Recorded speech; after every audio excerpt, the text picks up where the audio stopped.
Bien, bonjour à tous. Merci beaucoup pour votre présence à ce nouveau webinaire organisé par le laboratoire Lorica.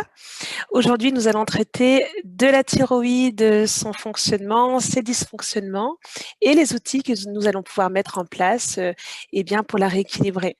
Alors aujourd'hui, ce sujet va être traité par Maëva Men. Bonjour Maëva. Bonjour à tous. Bonjour Maëva, merci de ta présence eh bien une nouvelle fois. Enfin, on a eu quand même pas mal de contacts ensemble pour des courtes vidéos, mais c'est le deuxième webinaire que l'on organise ensemble. Et donc Maëva, tu es naturopathe, tu es également formatrice et tu es également conférencière. Moi-même, je me présente Élodie Pérez, donc je suis l'attachée commerciale du laboratoire Lorica de formation naturopathe. Donc, le fonctionnement, l'organisation du webinaire. Dans un premier temps, je vais vous présenter le laboratoire Lorica. Ensuite, Maëva va nous présenter son sujet. Et enfin, vous aurez une période où vous pourrez poser vos questions. N'hésitez pas à les poser en cours de webinaire avec le petit onglet Q et R qui est situé en bas. Et donc, nous y répondrons à la fin du webinaire. Si nous n'avons pas le temps de répondre à tout, nous répondrons dans un deuxième temps par email. Voilà, donc je vais vous partager mon écran. Je vais vous présenter donc le laboratoire Lorica. Donc le webinaire aura une durée à peu près d'1h30. Allez. Voilà, donc le laboratoire Lorica a été créé il y a 30 ans par Henri de Roissard. Henri de Roissard est un ingénieur, un chercheur en biologie, en microbiologie. Lorica est un laboratoire français. Nous sommes totalement indépendants et nous nous trouvons donc à Montcoutan dans les Deux-Sèvres. Henri de Roissard, donc ingénieur, qui a passé toute sa vie dans la recherche et qui a surtout travaillé sur l'étude des bactéries lactiques. Et donc, le laboratoire Lorica, nous sommes spécialisés dans les symbiotiques. Et donc, nous aurons l'occasion de vous l'expliquer. Alors, quelles sont les valeurs du laboratoire? Déjà, apporter des minéraux qui apportent une biodisponibilité optimale. Nous allons proposer des formes organiques de minéraux. Enfin, les vitamines, elles seront soit issues de végétaux, soit issues de la biotechnologie, afin de rester dans le vivant et d'avoir une bonne reconnaissance par l'organisme. Vous allez avoir des formules extrêmement complètes avec des principes actifs de base et de nombreux cofacteurs. L'objectif, c'est de permettre à l'organisme de retrouver son fonctionnement naturel, de rééduquer physiologiquement l'organisme. On ne le force pas, on lui apporte tous les nutriments dont il a besoin pour fonctionner de manière harmonieuse comme il sait très bien le faire. Nous sommes adhérents à Synadiet, donc le syndicat des compléments alimentaires, qui est un gage de qualité. Nous respectons un cahier des charges et nous avons des certificats pour nos oméga 3 qui garantissent de la non-oxydation de nos huiles, mais qui garantissent également du côté éthique et écologique. Donc voilà pour l'ensemble de la gamme Lorica. Donc aujourd'hui, nous allons nous spécialiser eh bien, sur l'énergie, sur le métabolisme, sur donc la thyroïde et tous les autres systèmes qui sont en lien avec la thyroïde. Et il y en a beaucoup et Maëva va bien vous en parler. Alors voilà les coordonnées si vous souhaitez me contacter donc pour devenir prescripteur du laboratoire ou si vous avez des questions. Donc Élodie Pérez, vous avez mes coordonnées. Vous avez également le téléphone de Adeline Botton qui est assistante commerciale et vous pouvez également nous retrouver sur LinkedIn ou nous contacter par email. Ces coordonnées seront indiquées donc par Céline, que je n'ai pas présentée d'ailleurs, qui est à la technique, qu'on ne voit pas mais qui est avec nous, qui va donc vous indiquer toutes ces coordonnées dans le chat. Voilà, alors j'arrête mon partage. Maëva, eh bien nous t'écoutons pardon, avec beaucoup d'attention. Merci beaucoup. Merci. Alors, ça va être à mon tour de partager l'écran. Est-ce que c'est bon? Est-ce que vous me Oui, voyez très bien, bien? très très bien. Donc, on est réunis aujourd'hui pour parler de la thyroïde et sincèrement, je suis vraiment ravie de pouvoir aborder ce sujet. C'est un sujet qui me passionne. Il y a énormément de choses à en dire. Donc, mon défi aujourd'hui, ça va être de vous apporter dans un temps record un maximum d'informations qui vous soient utiles dans votre pratique pour mieux comprendre les phénomènes qui peuvent être liés au dysfonctionnement de la thyroïde, mais aussi comment soutenir cette glande qui est absolument vitale. Donc, on va partir à la découverte de la glande thyroïde et on verra tout ce qui fait qu'elle dysfonctionne. Vous allez comprendre également pourquoi on peut avoir une clinique de dysthyroïdie, notamment d'hypothyroïdie, alors que notre thyroïde est en pleine forme. Ça ne paraît pas forcément logique comme ça dans un premier temps. Et puis enfin, je vais m'efforcer comment dire, créer des liens, en tout cas de vous apporter des pistes de réflexion et des solutions naturelles pour venir à bout de ces dysfonctionnements. Donc, je vais créer des liens en parallèle, voilà, quand on abordera les dysfonctionnements. Alors, un petit mot justement sur tout ce qui est prévalence. Alors, déjà, la définition peut-être. Donc, l'hypothyroïdie, ça se définit comme une production insuffisante d'hormones thyroïdiennes. Les symptômes, ils vont varier en fonction du degré de déficit d'hormones thyroïdiennes. Et au contraire, l'hyperthyroïdie, ça va être la production d'hormones thyroïdiennes en excès. On estime que les dysthyroïdies touchent environ 15% de la population, mais beaucoup de déséquilibres thyroïdiens ne sont pas diagnostiqués. Et somme toute, malgré justement les carences de diagnostic, si je peux m'exprimer ainsi, les hormones thyroïdiennes de synthèse sont à la 4e place des médicaments les plus prescrits en France et aux États-Unis. Les facteurs de risque sont plutôt liés au sexe et à l'âge, mais aussi à l'exposition aux polluants et puis finalement à notre mode de vie occidental moderne. Alors en ce qui concerne ma pratique, les motifs de consultation derrière lesquels se cachent des dysthyroïdies sont souvent en lien avec de la fatigue chronique, avec une perte de cheveux inexpliquée, avec une prise de poids inexpliquée ou bien une difficulté à en perdre. Ça peut aussi être lié à des problèmes de fertilité ou de fausses couches récurrentes. On va voir que ça touche énormément de systèmes. Alors, pour parler un petit peu de la thyroïde, présenter cette glande fondamentale.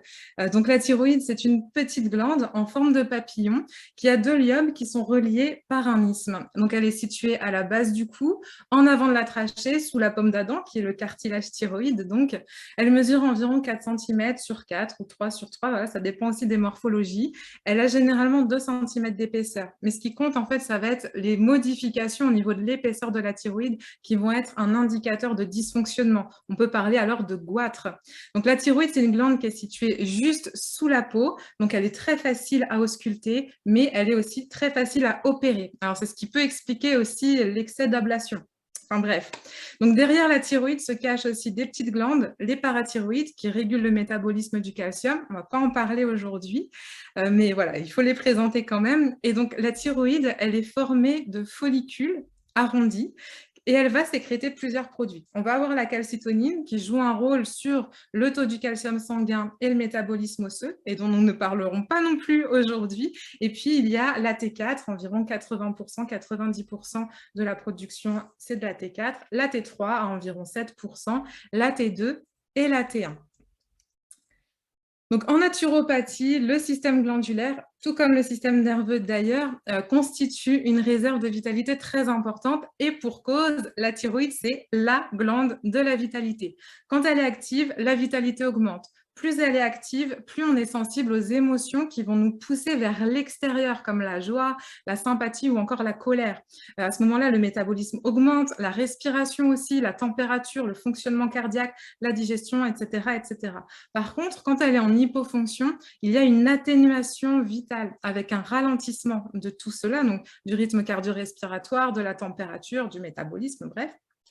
Et les émotions qui sont reliées à ce ralentissement sont plutôt liées justement à ce qui nous rétracte, c'est-à-dire à la tristesse ou à la peur. C'est comme si on avait activé à ce moment-là le mode survie ou le mode économie d'énergie. Donc, il y a un lien vraiment très fort entre les émotions et la thyroïde, puisque les émotions sont conditionnées par l'équilibre hormonal et inversement, le stress va agir sur la fonction thyroïdienne. Il y a une discipline qui s'appelle l'endocrinopsychologie et qui place le système endocrinien comme étant même supérieur au cerveau. Bon, voilà, caricaturalement, il n'y a pas vraiment de supériorité, mais j'espère que vous voyez où je veux en venir. Et donc, la thyroïde, notamment, reçoit et gère les informations gère les émotions et elle va envoyer ensuite les informations au cerveau. Donc, l'émotion est intimement liée à la connaissance et la thyroïde aussi à notre développement cognitif. Donc, la thyroïde, en fait, c'est la glande de la vitalité, mais aussi de l'adaptation. Elle est sensible à absolument tout ce qui nous entoure, que ce soit les variations climatiques, l'orage, les UV, les ondes aussi, voilà, les ondes sonores, etc., etc. Donc, elle ressent tout et elle nous adapte à chaque fois en fonction. Et vraiment, je vous conseille la lecture de ce livre, La thyroïde et le mystère des émotions, qui place vraiment la thyroïde comme l'organe clé qui fait le pont entre tout ça et entre le corps et l'esprit. Alors, on va revenir à quelque chose d'un petit peu plus physiologique, même si évidemment tout ce qui est lié à la symbolique du corps et au lien corps et esprit est absolument à prendre en considération. Donc, je vous ai fait un super tableau récapitulatif qui reprend les effets principaux des hormones thyroïdiennes, mais c'est assez difficile parce que comme presque toutes les cellules du corps ont des récepteurs aux hormones thyroïdiennes, tous les systèmes sont concernés et en fait mon tableau, même s'il paraît grand comme ça, il n'est même pas exhaustif. Mais bon, ce qu'il faut retenir de tout ça, c'est qu'en cas d'hypo, on a plutôt tendance à avoir un métabolisme ralenti avec de la constipation, de la prise de poids, de la fatigue, de la frilosité aussi, des difficultés à se concentrer, à mémoriser. On est plutôt, hein, comme je vous le disais, dans une émotion de tristesse, voire de peur. Il peut même y avoir un terrain dépressif. Et au contraire, en hyper, on a un métabolisme qui est très, très accéléré. On brûle les sucres, on brûle les graisses, mais on brûle aussi les muscles, ce qui va entraîner souvent une difficulté à prendre du poids. Et en cas d'hyper, on est plus speed, on est aussi plus irritable. Les émotions, en fait, qui sont derrière tout ça, ça va plutôt être la colère, la joie, hein, comme je vous l'ai dit. Donc, il y a vraiment une accélération aussi au niveau émotionnel et une ouverture presque vers l'extérieur. Dans ce cas, le transit est souvent rapide. On peut avoir des selles plutôt molles, voire même de la diarrhée. Et on va avoir un risque aussi cardiovasculaire qui est assez important et aussi un risque oxydatif puisque l'organisme va générer beaucoup d'oxydation. On va faire un petit tour au niveau du système thyroïdien pour mieux le comprendre. Donc, en fait, tout part de l'hypothalamus qui sécrète de la TRH. C'est l'hormone thyréotrope. Donc, elle sécrète la TRH pour l'hypophyse. L'hypophyse sécrète à son tour la TSH, la thyréostimuline, qui va se lier à la thyroïde au niveau des récepteurs qui sont situés sur le follicule thyroïdien. Et ça va stimuler du coup la synthèse. On est bien sur la thyréostimuline. Donc, ça stimule la synthèse des hormones thyroïdiennes qui vont être activées ensuite dans les tissus périphériques avant d'être transportées jusqu'aux cellules cibles. Des déséquilibres peuvent survenir à chacune de ces étapes et on va voir du coup dans le détail chacune d'entre elles pour pouvoir orienter plus précisément les accompagnements qu'on pourrait proposer en fonction de chaque cas. Alors, au niveau de la synthèse, à proprement parler, donc ici, on est dans un follicule thyroïdien, justement. Donc voilà, il y a plusieurs étapes aussi, rien qu'au niveau de la synthèse. La première, c'est la formation et le stockage de la thyroglobuline dans le colloïde. La thyroglobuline, c'est une glycoprotéine qui est un précurseur des hormones thyroïdiennes. Elle est nécessaire dans toutes les étapes de la synthèse des hormones thyroïdiennes. C'est vraiment en fait la structure de base sur laquelle se créent les hormones thyroïdiennes. Rien que pour cette étape, on va avoir besoin de tyrosine, forcément, mais aussi d'une immunité qui soit correcte pour que les enzymes, que la thyroglobuline puisse bien fonctionner sans être attaquée par nos anticorps, on y reviendra. Et rien que pour cette étape, on a aussi besoin de micronutriments qui vont être nécessaires au bon fonctionnement de l'enzyme. Quand tout est fait, on peut passer à la deuxième étape qui est le captage et l'oxydation de l'iodure. Donc la cellule thyroïdienne, elle va prélever à partir du sang l'iode nécessaire à la synthèse hormonale sous forme d'un ion iodure. Donc sous l'effet de la TSH, l'iodure va être transporté activement dans les cellules du follicule thyroïdien. Et transporter activement, ça veut dire quoi? Eh bien, ça veut dire transporter grâce à l'ATP, c'est-à-dire grâce à l'énergie produite par la mitochondrie. D'où l'intérêt d'avoir des mitochondries fonctionnelles pour une bonne fonction thyroïdienne. On y reviendra aussi. Cette absorption d'iode, elle peut être inhibée par d'autres ions, notamment le perchlorate, par exemple, le thiocyanate ou encore les dioxydes d'azote, qui sont des perturbateurs endocriniens qui agressent vraiment la thyroïde. Et ce sont des perturbateurs endocriniens qu'on peut retrouver dans la vie de tous les jours, notamment dans la pollution atmosphérique ou même dans les peintures, certaines colles, etc.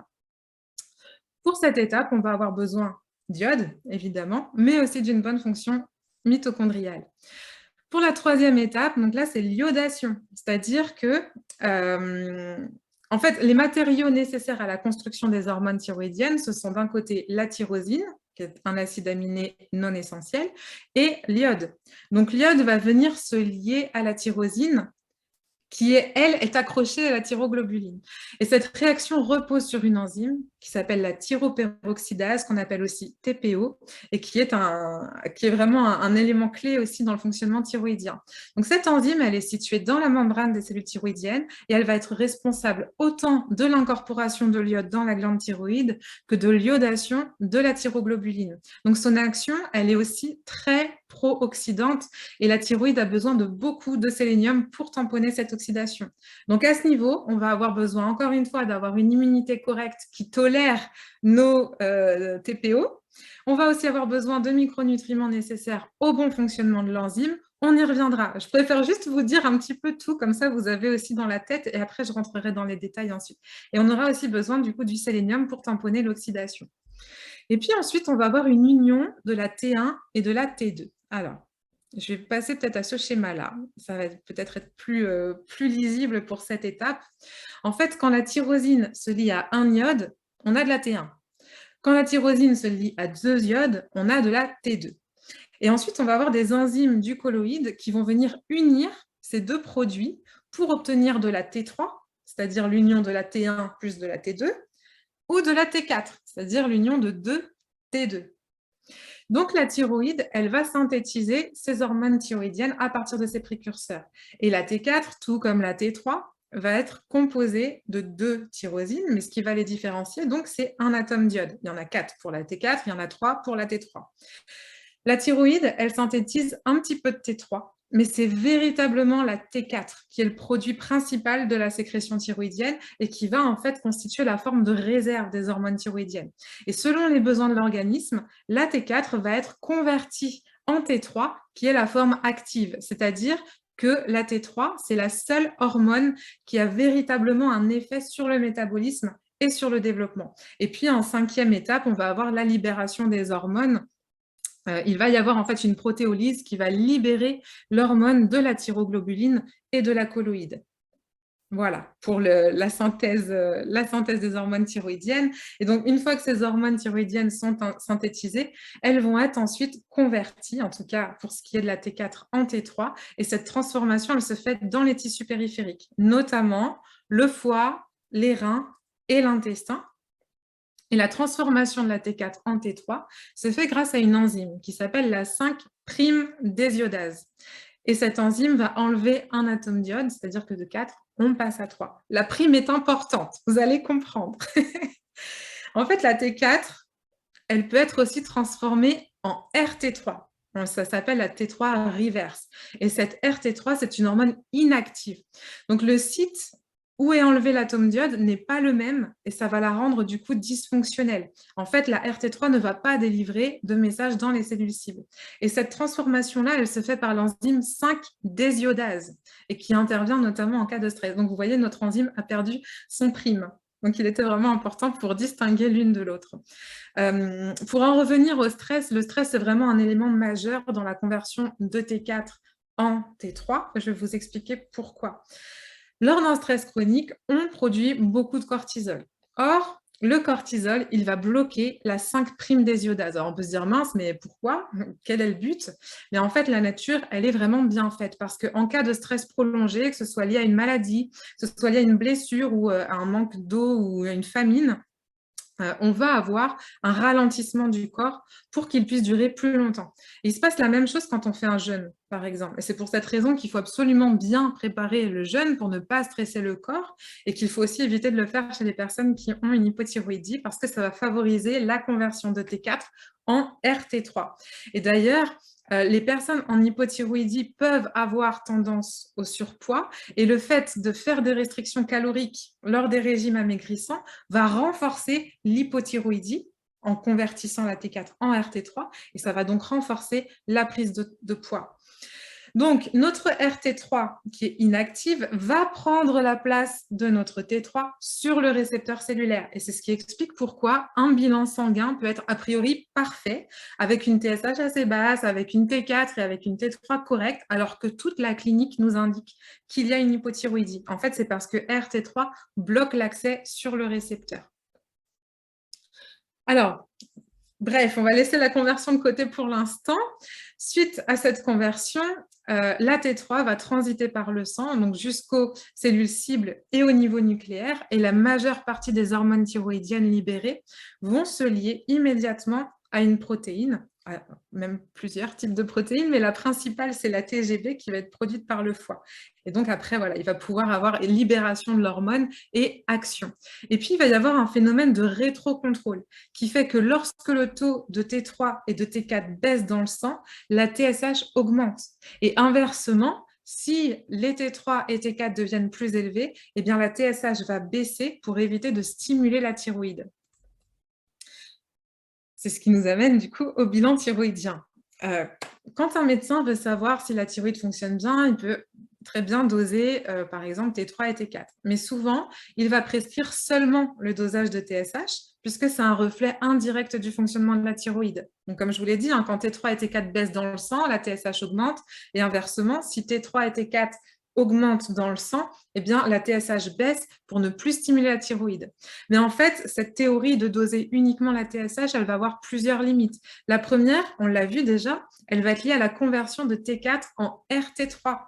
Du coup, RT3 prend la place de la T3 au niveau cellulaire.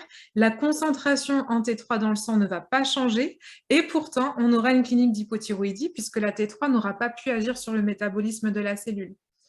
La deuxième, ça va être lié à la 5'-désiodase, notre enzyme qui convertit justement la T4 en T3.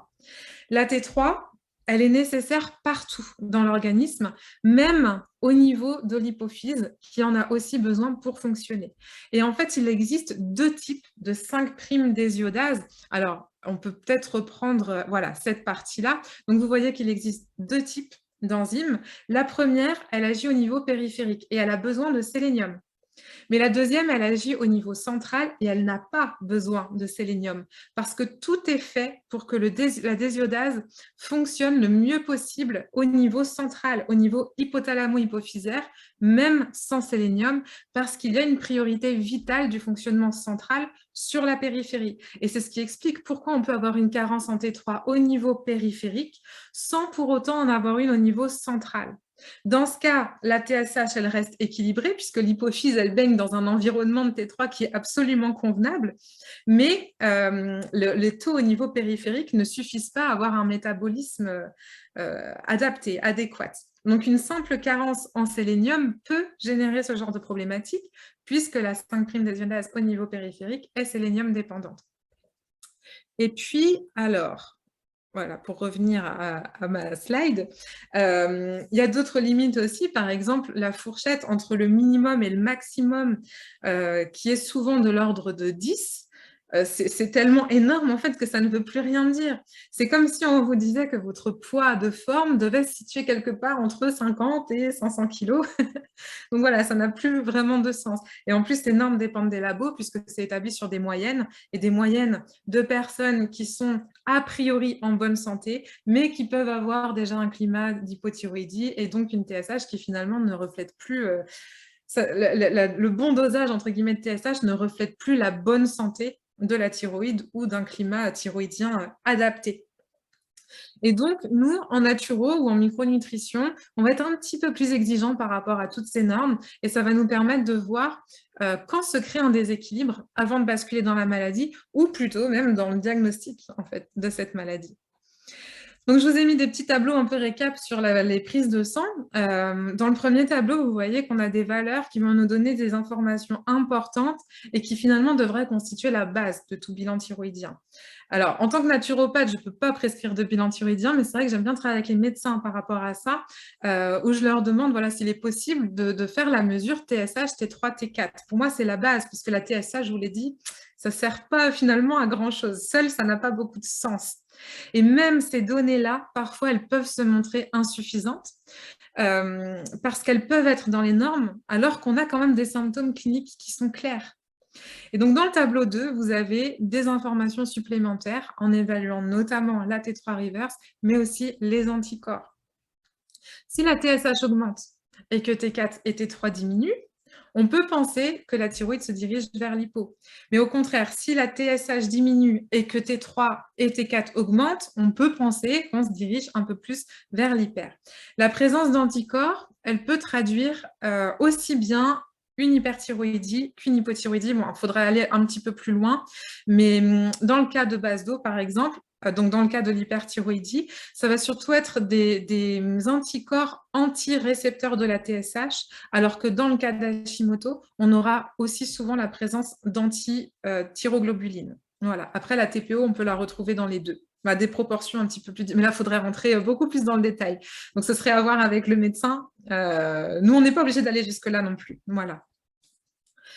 On estime qu'environ 10% de personnes saines présentent des anticorps sans que ça signifie pour autant qu'on se dirige vers une maladie auto-immune. Donc, ça c'est pareil, c'est à voir aussi avec le médecin. En tout cas, ce qu'on sait, c'est que plus la TSH est élevée, plus il y a de comorbidités, comme le cholestérol, l'hypertension artérielle, les troubles cardiaques. Le système cardiovasculaire, il est vraiment très perturbé par rapport à ça. Il peut aussi y avoir des dépressions, etc. En tout cas, nous, ce qui nous intéresse au niveau des bilans, ce sont aussi les autres perturbations biologiques, telles que l'anémie, par exemple, ou justement le taux de cholestérol. En cas d'hypothyroïdie aussi, très souvent, on va avoir des transaminases qui augmentent, notamment les ASAT, voire même les CK aussi. Et puis, on peut avoir un climat inflammatoire. Donc, on peut aussi mesurer la CRP ultrasensible. Mais là, on est vraiment déjà très pointilleux. Il y a déjà beaucoup de choses à faire avant. Donc, il arrive parfois que le bilan soit bon, mais que toute la clinique nous indique une dysthyroïdie. Et puis, je vous ai dit, hein, comme le panel est tellement large, voilà, ça peut être bon, alors qu'en fait, comme vous voyez sur le petit schéma, le patient, il est au bout du rouleau et il n'en peut plus et il n'a pas de réponse parce que dans les bilans, rien ne ressort. Donc, dans ces cas-là, en fait, on peut très bien imaginer aussi que la thyroïde fonctionne bien, que la synthèse est bonne, mais qu'il va y avoir des dérèglements ailleurs, soit au niveau de la fonctionnalité, notamment au niveau du transport et de la conversion, soit au niveau des réceptions, de la réception, pardon, au niveau des cellules cibles. Excuse-moi Maëva, je te coupe. J'ai une personne qui me dit qu'on ne voit pas le bas de tes slides. Ah Est-ce que bon? tu peux vérifier? Alors oui, on s'en est surtout rendu compte sur celle du dessus. Voilà, sur le tableau. Écoute, là, ça a l'air d'être bon. Ok, là, c'est bon. Ah, je suis vraiment désolée. Non, mais il n'y Alors, a pas de de toute souci. façon, après, tout sera envoyé Voilà, tout à avec le fait. replay. On vous enverra, quoi qu'il en soit, le PDF. Hein. Voilà, donc là... Voilà, moi, je pourrais peut-être faire des petites rectifications pour remonter mes tableaux. Mais alors, les 3 dernières lignes, on est vraiment sur la présence d'anticorps, donc les anti-TPO, anti-TG et anti-TSHR, donc les récepteurs de la TSH. Voilà, il nous manquait les 2 derniers, en fait. Ah d'accord, ah oui quand même. Ok, non mais c'est bon maintenant. Écoute, ça s'est remis, c'est impeccable. Merci. Ok, super. Donc du coup, on va aborder les dérèglements au niveau thyroïdien. Donc on va voir l'hypothyroïdie, on va voir l'hyperthyroïdie, les thyroïdites auto-immunes aussi. Bon, tout ça pour finalement se rendre compte qu'en fait, le problème ne vient peut-être pas de la thyroïde, puisque vous avez compris, hein, mon titre, il est peut-être un petit peu inexact, puisqu'on peut avoir une clinique d'hypothyroïdie, alors que notre thyroïde se porte à merveille et que le problème vient d'ailleurs. Donc on va démêler tout ça. Petit rappel des signes principaux. Alors, j'ai trouvé un super slogan pour que vous puissiez vraiment vous souvenir. Alors, c'est très facile, c'est qu'en cas d'hypo, le métabolisme est au dodo et en cas d'hyper, le métabolisme s'accélère. Comme ça, il n'y aura plus d'excuses pour confondre les deux. Donc, aujourd'hui, nous, on va plutôt parler des problématiques qui vont être liées à l'hypothyroïdie parce que souvent, dans les hyperthyroïdies, il va y avoir derrière une problématique vraiment très intimement liée au stress et à l'auto-immunité. Donc, on va plutôt traiter les hyperthyroïdies comme des maladies auto-immunes ou comme des déséquilibres qui dériveraient justement d'une mauvaise gestion des stress ou d'une exposition trop importante au stress. Souvent aussi, l'hyperthyroïdie finit par entraîner une hypothyroïdie. Quand on sollicite trop un organe, à un moment donné, il s'essouffle et il s'effondre. Voilà. Alors, on va chercher du coup étape par étape, on va sortir la petite loupe. Et ça, ce schéma-là, il va être fondamental, je pense, dans votre recherche, en fait, finalement, dans votre anamnèse autour de la thyroïde. Donc, en naturopathie, évidemment, on est soumis à la loi du causalisme, c'est-à-dire à la recherche de la cause, de la cause, de la cause, de la cause. Donc, on va pouvoir reprendre nos étapes à partir, nos étapes du système thyroïdien à partir de la synthèse pour pouvoir expliquer les hypothyroïdies et pour trouver aussi des solutions appropriées. Donc, la production, c'est la synthèse. Elle va concerner la glande thyroïde elle-même. Ça suppose qu'il faut aussi, à ce moment-là, avoir une glande. Donc, pour les personnes qui n'en ont plus, on va directement regarder à partir de la fonctionnalité. La fonctionnalité, elle va être liée à la distribution, c'est-à-dire principalement au transport, mais aussi à la conversion. Et puis, on va avoir enfin la réception cellulaire. Donc, pour la production, on va regarder principalement 3 choses. Est-ce qu'il y a suffisamment d'iode, par exemple? Est-ce qu'elle est bien captée? Est-ce qu'il y a des perturbateurs endocriniens qui vont empêcher la bonne métabolisation de l'iode? Est-ce qu'il y a une consommation trop importante d'aliments goitrigènes? Les aliments goitrigènes, ce sont les aliments qui vont freiner justement l'absorption de l'iode, notamment les crucifères, le manioc, patates douces, millet, soja, etc. Est-ce qu'il y a une carence en tyrosine? Donc, on a vu l'iode. Est-ce qu'il y a une carence en tyrosine? Est-ce que c'est par manque d'apport? Est-ce que c'est par mauvaise métabolisation, par exemple en cas d'hypochloridrie, puisque la tyrosine, c'est un acide aminé qui est certes non essentiel, mais alors il est présent principalement dans les aliments protéiques, mais on va avoir besoin aussi justement de briques de construction pour tout ça. Donc, ça peut être intéressant de voir comment l'estomac s'en sort avec la digestion des protéines. Prenez des notes, hein, parce que là, je suis en train de vous faire l'anamnèse. Hein. C'est toutes les questions en fait, que vous devez vous poser justement pour voir où ça coince. Et puis, on peut aussi se poser des questions au niveau de la fonctionnalité des enzymes, notamment dans ce cas, au niveau de la synthèse de la thyroglobuline, mais aussi de la TPO. Donc, la thyroglobuline et la thyroperoxydase, voilà, est-ce qu'elles ont les cofacteurs nécessaires à leur activité? Ou bien, est-ce qu'il y a des anticorps qui vont les empêcher de fonctionner, par exemple? Pour bien fonctionner, la TPO, par exemple, elle a besoin de sélénium, elle a besoin de fer, de zinc, de manganèse, de molybdène, elle a besoin de vitamine A, de vitamine E, elle a même besoin de magnésium aussi. Donc, on peut regarder tout ça avec notre anamnèse en nutrition, micronutrition. Au niveau de la fonctionnalité, là aussi, on va observer plusieurs choses. Le transport. Alors, les hormones thyroïdiennes, comme les hormones sexuelles, elles sont véhiculées dans l'organisme grâce à des protéines. Les hormones thyroïdiennes, elles peuvent être transportées par 3 protéines. On va avoir l'albumine, la transthyrétine, pardon, je ne trouvais plus le mot, la TTR, et la globuline liant la thyroxine, qui est la TGB. C'est la plus importante. C'est celle qui relie le plus les hormones à un transporteur. Donc, c'est celle qu'il faut retenir, c'est la TGB. Et donc, en fait, ces protéines, elles vont permettre le maintien d'un taux d'hormones libres constant. Et ça va du coup protéger le corps de toutes les variations. C'est-à-dire que voilà, quand le corps a besoin, hop, il va pouvoir détacher les hormones des transporteurs pour pouvoir les activer. Et en fait, ces protéines de transport, elles sont synthétisées par le foie. La TGB, comme je vous le disais, c'est celle qui a le plus d'affinité avec les hormones thyroïdiennes. S'il y a trop de TGB dans le sang, les hormones thyroïdiennes ne vont pas être suffisamment disponibles pour pouvoir atteindre leur cible. Parce que, voilà, vous le savez maintenant, il n'y a que les formes libres qui sont actives, c'est-à-dire que l'hormone doit être libérée de sa protéine de transport pour être active. Donc, on va regarder ce qui augmente le taux de TGB, sachant que le TGB, c'est une protéine qui est synthétisée par le foie. Donc, on va aller voir du côté hépatique. Et en cas d'hyperostrogénie, que ce soit lié à la prise de pilules, que ce soit lié à un traitement, un TSH, un traitement hormonal substitutif, ou au surpoids, par aromatisation, par exemple, eh ben, on va avoir une augmentation des protéines de transport TGB qui vont se lier à la T3.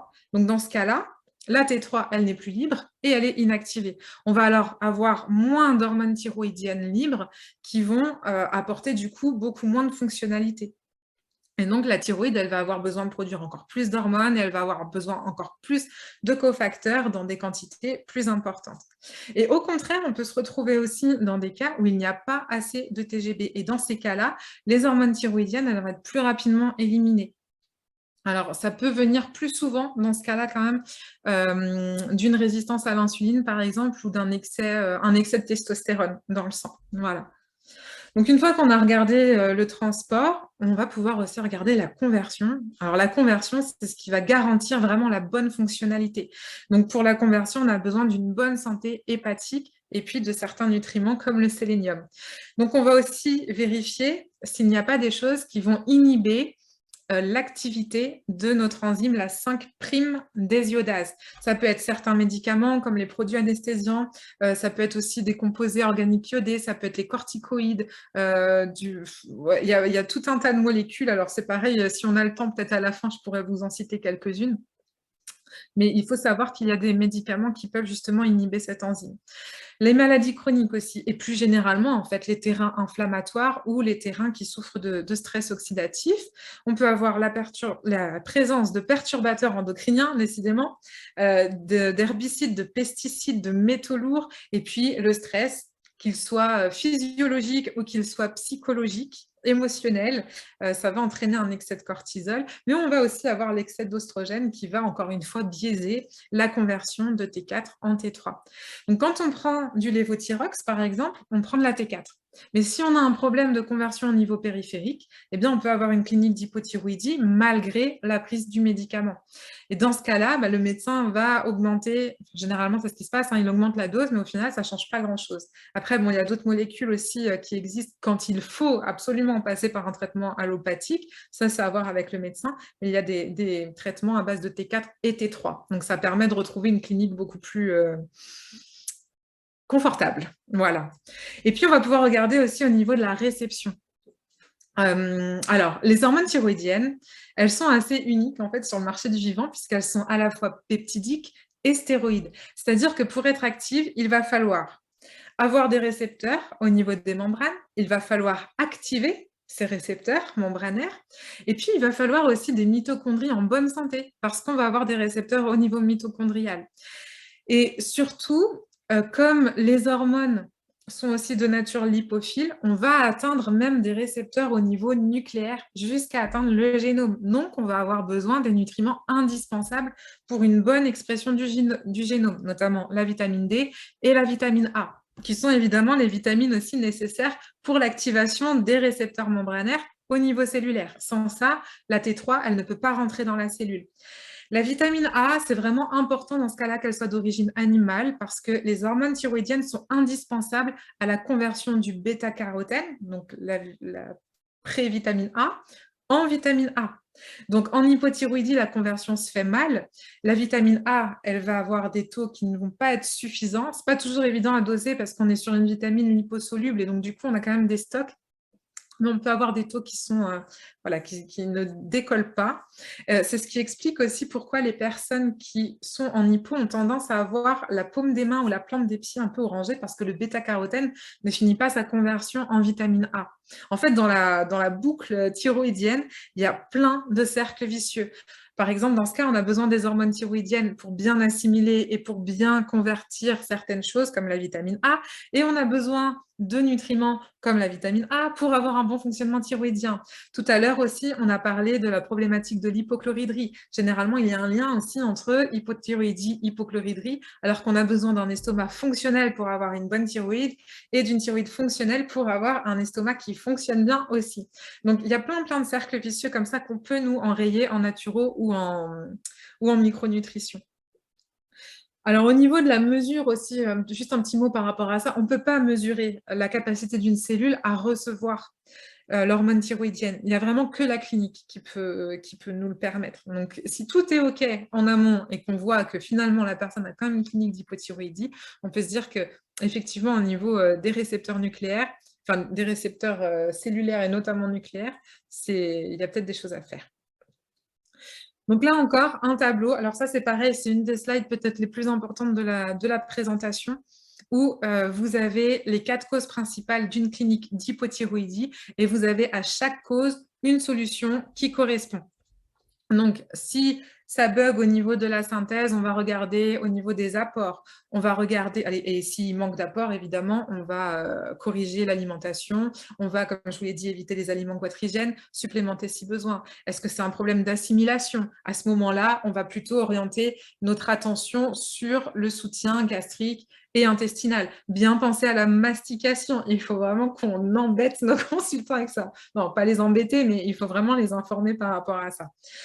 Sur les perturbateurs endocriniens aussi, vous verrez après, je vous ai fait une petite fiche récap que vous pouvez aussi transmettre à vos consultants parce que c'est vraiment indispensable dès qu'on parle thyroïde. dès qu'on parle dérèglement hormonal en général, mais encore plus thyroïde. Si la cause de l'hypothyroïdie, c'est une mauvaise conversion, on va regarder s'il y a le stress chronique. Et dans ce cas-là, on va proposer des outils de gestion du stress, des plantes adaptogènes. Est-ce que c'est lié au jeûne ou à un régime amaigrissant? Là, on le déconseille clairement en cas d'hypothyroïdie. Alors après, il y a des choses qu'on peut bien préparer, etc. Mais voilà, ça favorise trop la conversion en RT3 dès qu'il y a un stress physiologique. Et puis, on va regarder aussi la bonne fonctionnalité des organes périphériques. Si elle n'est pas suffisante, alors on va les soutenir toujours avec nos méthodes naturopathiques.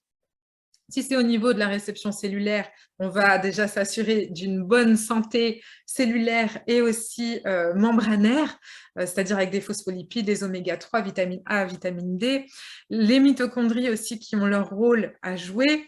Et puis, si on est dans une problématique d'auto-immunité, on ne va pas forcément accompagner la thyroïde telle qu'elle, on va vraiment s'intéresser à cette problématique d'auto-immunité, c'est-à-dire qu'on va porter notre attention sur l'hyperperméabilité intestinale, sur le stress qui est un énorme facteur déclenchant des maladies auto-immunes, sur l'alimentation qui doit être hypotoxique, etc. On va voir aussi s'il n'y a pas une infection froide, c'est-à-dire est-ce qu'il n'y a pas une candidose, un Lyme, un herpès. Généralement, dans les hypothyroïdies, c'est plutôt candidose, mais il peut y avoir aussi d'autres infections froides qui sont en cause. Si on est sur un terrain inflammatoire, est-ce qu'il y a consommation de tabac, d'alcool, etc. Dans les solutions, c'est tout ce qui va concerner les maladies auto-immunes. Alors, je vous ai mis quand même arrêt du gluten parce qu'il y a plusieurs études qui ont montré un lien très, très proche entre la consommation de gluten, la protéine, la gliadine qui vient perturber le système immunitaire et la thyroïde. Et donc, il y a vraiment un lien très, très fort entre gluten et hypothyroïdie auto-immune. Au niveau de l'hyper, alors je vous ai quand même mis une petite slide par rapport à ça, même si on ne l'aborde pas pleinement aujourd'hui, mais c'est aussi important de voir un petit peu comment on peut diriger ça. Donc je vous ai dit hyperthyroïdie, stress, auto-immunité principalement. Donc en stress, là aussi on va être sur la gestion du stress, sur des plantes adaptogènes plutôt à visée relaxante. Au niveau de l'auto-immunité, même conseil que pour l'hypothyroïdie. Je vous ai mis alimentation AIP. Alors AIP, c'est programme ou parcours auto-immun. Enfin bref, c'est une alimentation qui est vraiment orientée pour les troubles auto-immuns, qui est plutôt régime paléo, mais avec d'autres subtilités. Ça peut parler à quelques-uns, donc c'est aussi pour ça que je vous l'ai mis là, parce que c'est une alimentation qui est peut-être moins connue que celle de Seignalais, par exemple, qui est aussi très, très intéressante, évidemment. Là, on va pouvoir consommer les aliments goitrigènes. Donc, quand on est en hyperthyroïdie, on peut manger des choux matin, midi et soir sans problème. Ça va venir freiner la thyroïde. Et d'un autre côté, on va peut-être éviter l'excès d'iode. Donc, on ne va pas se faire du tartare d'algues à chaque repas, par exemple. En hyperthyroïdie, on peut aussi retrouver les personnes qui sont complètement surexcitées quand elles vont à la mer, quand elles font un séjour de quelques jours à la mer. Elles sont complètement surexcitées. Alors qu'une personne qui est en hypothyroïdie, quand elle fait un séjour à la mer, elle a l'impression de revivre un petit peu. En tout cas, quand c'est lié à l'iode. Et puis voilà, 3 petites plantes phyto, donc soit pour diminuer les taux de TSH, soit pour les terrains anxieux, soit aussi pour l'activité un petit peu hypothyroïdienne. Donc dans le cas de la mélisse, elle est presque contre-indiquée. Alors contre-indiquée. Par principe de précaution, on n'utilise pas la mélisse sur une hypothyroïdie. S'il y a des soucis d'anxiété avec somatisation digestive, etc., on pensera à d'autres plantes, mais pas celle-ci, du coup.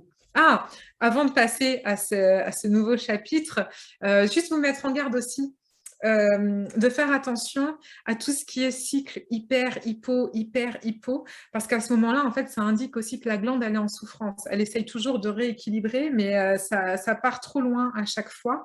Et là, c'est un signe aussi que la glande est en train de se dégrader.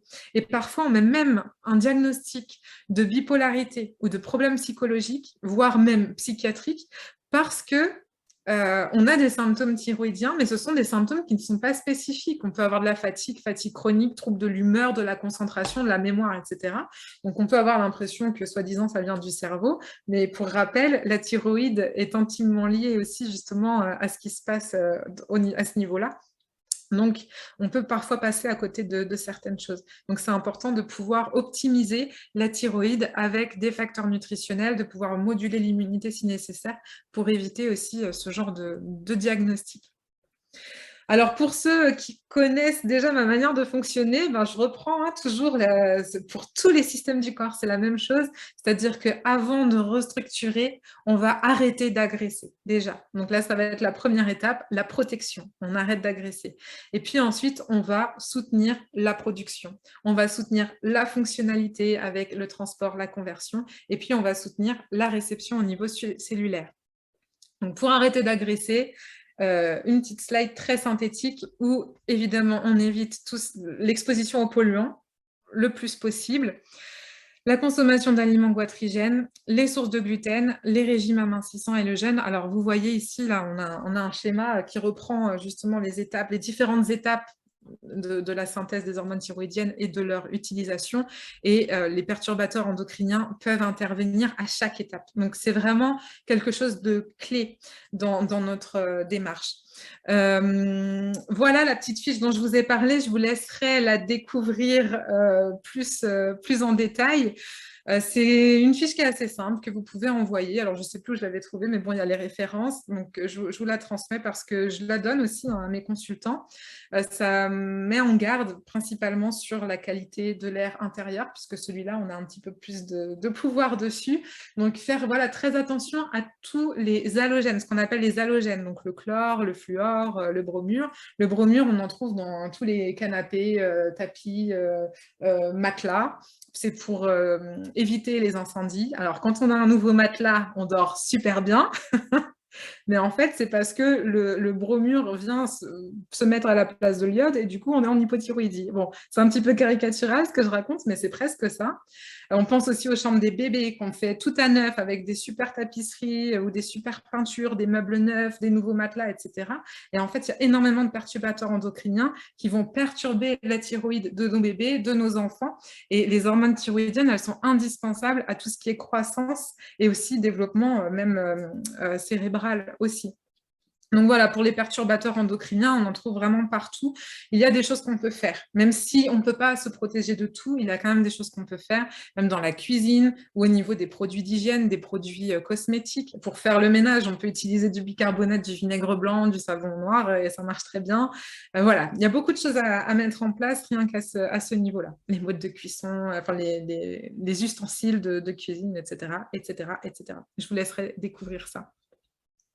Et une fois qu'on a arrêté d'agresser notre thyroïde, on va pouvoir intégrer des bonnes habitudes. Donc, basiquement, la gestion du stress, une alimentation adaptée. Alors là, je vous ai mis la crème de la crème. C'est l'huître. C'est un super aliment dans tout ce qui est clinique d'hypothyroïdie parce que l'huître apporte de l'iode, elle apporte aussi de la tyrosine et du sélénium. Donc, comme ça, on peut faire une petite cure d'huître pour booster la thyroïde. Cette image-là, c'est plus symboliser le fait de se préserver de tous les polluants, les perturbateurs endocriniens. Et puis aussi, remettre le pied à l'étrier, c'est-à-dire reprendre une activité physique, même douce, même si c'est une demi-heure de marche par semaine, même ou 20 minutes par jour. Enfin, ça va dépendre des personnes. Mais on est toujours dans l'idée des petits pas. On ne va pas mettre quelqu'un qui est en hypothyroïdie à faire la course tous les jours. Ce n'est pas la peine. Mais on peut voir avec la personne aussi ce qu'elle voudrait, ce qu'elle accepterait de mettre en place pour éviter de rentrer dans ce cercle vicieux, hypothyroïdie, fatigue. Du coup, je ne fais plus rien parce que je suis fatiguée et en fait, moins j'en fais, moins j'ai envie d'en faire et moins je peux en faire. Donc, l'idée, c'est de ramener petit à petit un petit peu d'exercice physique. Alors là, je vous ai mis le super exercice physique, le longe-côte dans la mer pour bénéficier aussi de l'air iodé, par exemple. Voilà, ça peut être, pour ceux qui ont la chance de vivre à côté de la mer ou de l'océan, ça peut être une bonne proposition. Par contre, on va éviter les piscines qui sont riches en chlore et qui viennent aussi prendre la place de l'iode. En fait, tous ces halogènes, là, fluor, chlore, bromure, etc., et l'iode aussi, qui est un halogène, ce sont des substances qui sont très volatiles. Et donc, elles peuvent facilement être assimilées par nous, par notre corps. Et l'iode aussi est très volatile. Donc, si vous avez des algues séchées, par exemple, ou que votre pot est ouvert, ou même un sel iodé qui reste ouvert, l'iode, elle s'envole. Elle va pas vous attendre. Donc, il faut aussi faire attention à ça quand on consomme des aliments riches en iode. Et puis, évidemment, pour avoir les soutiens en phytothérapie et en micronutrition.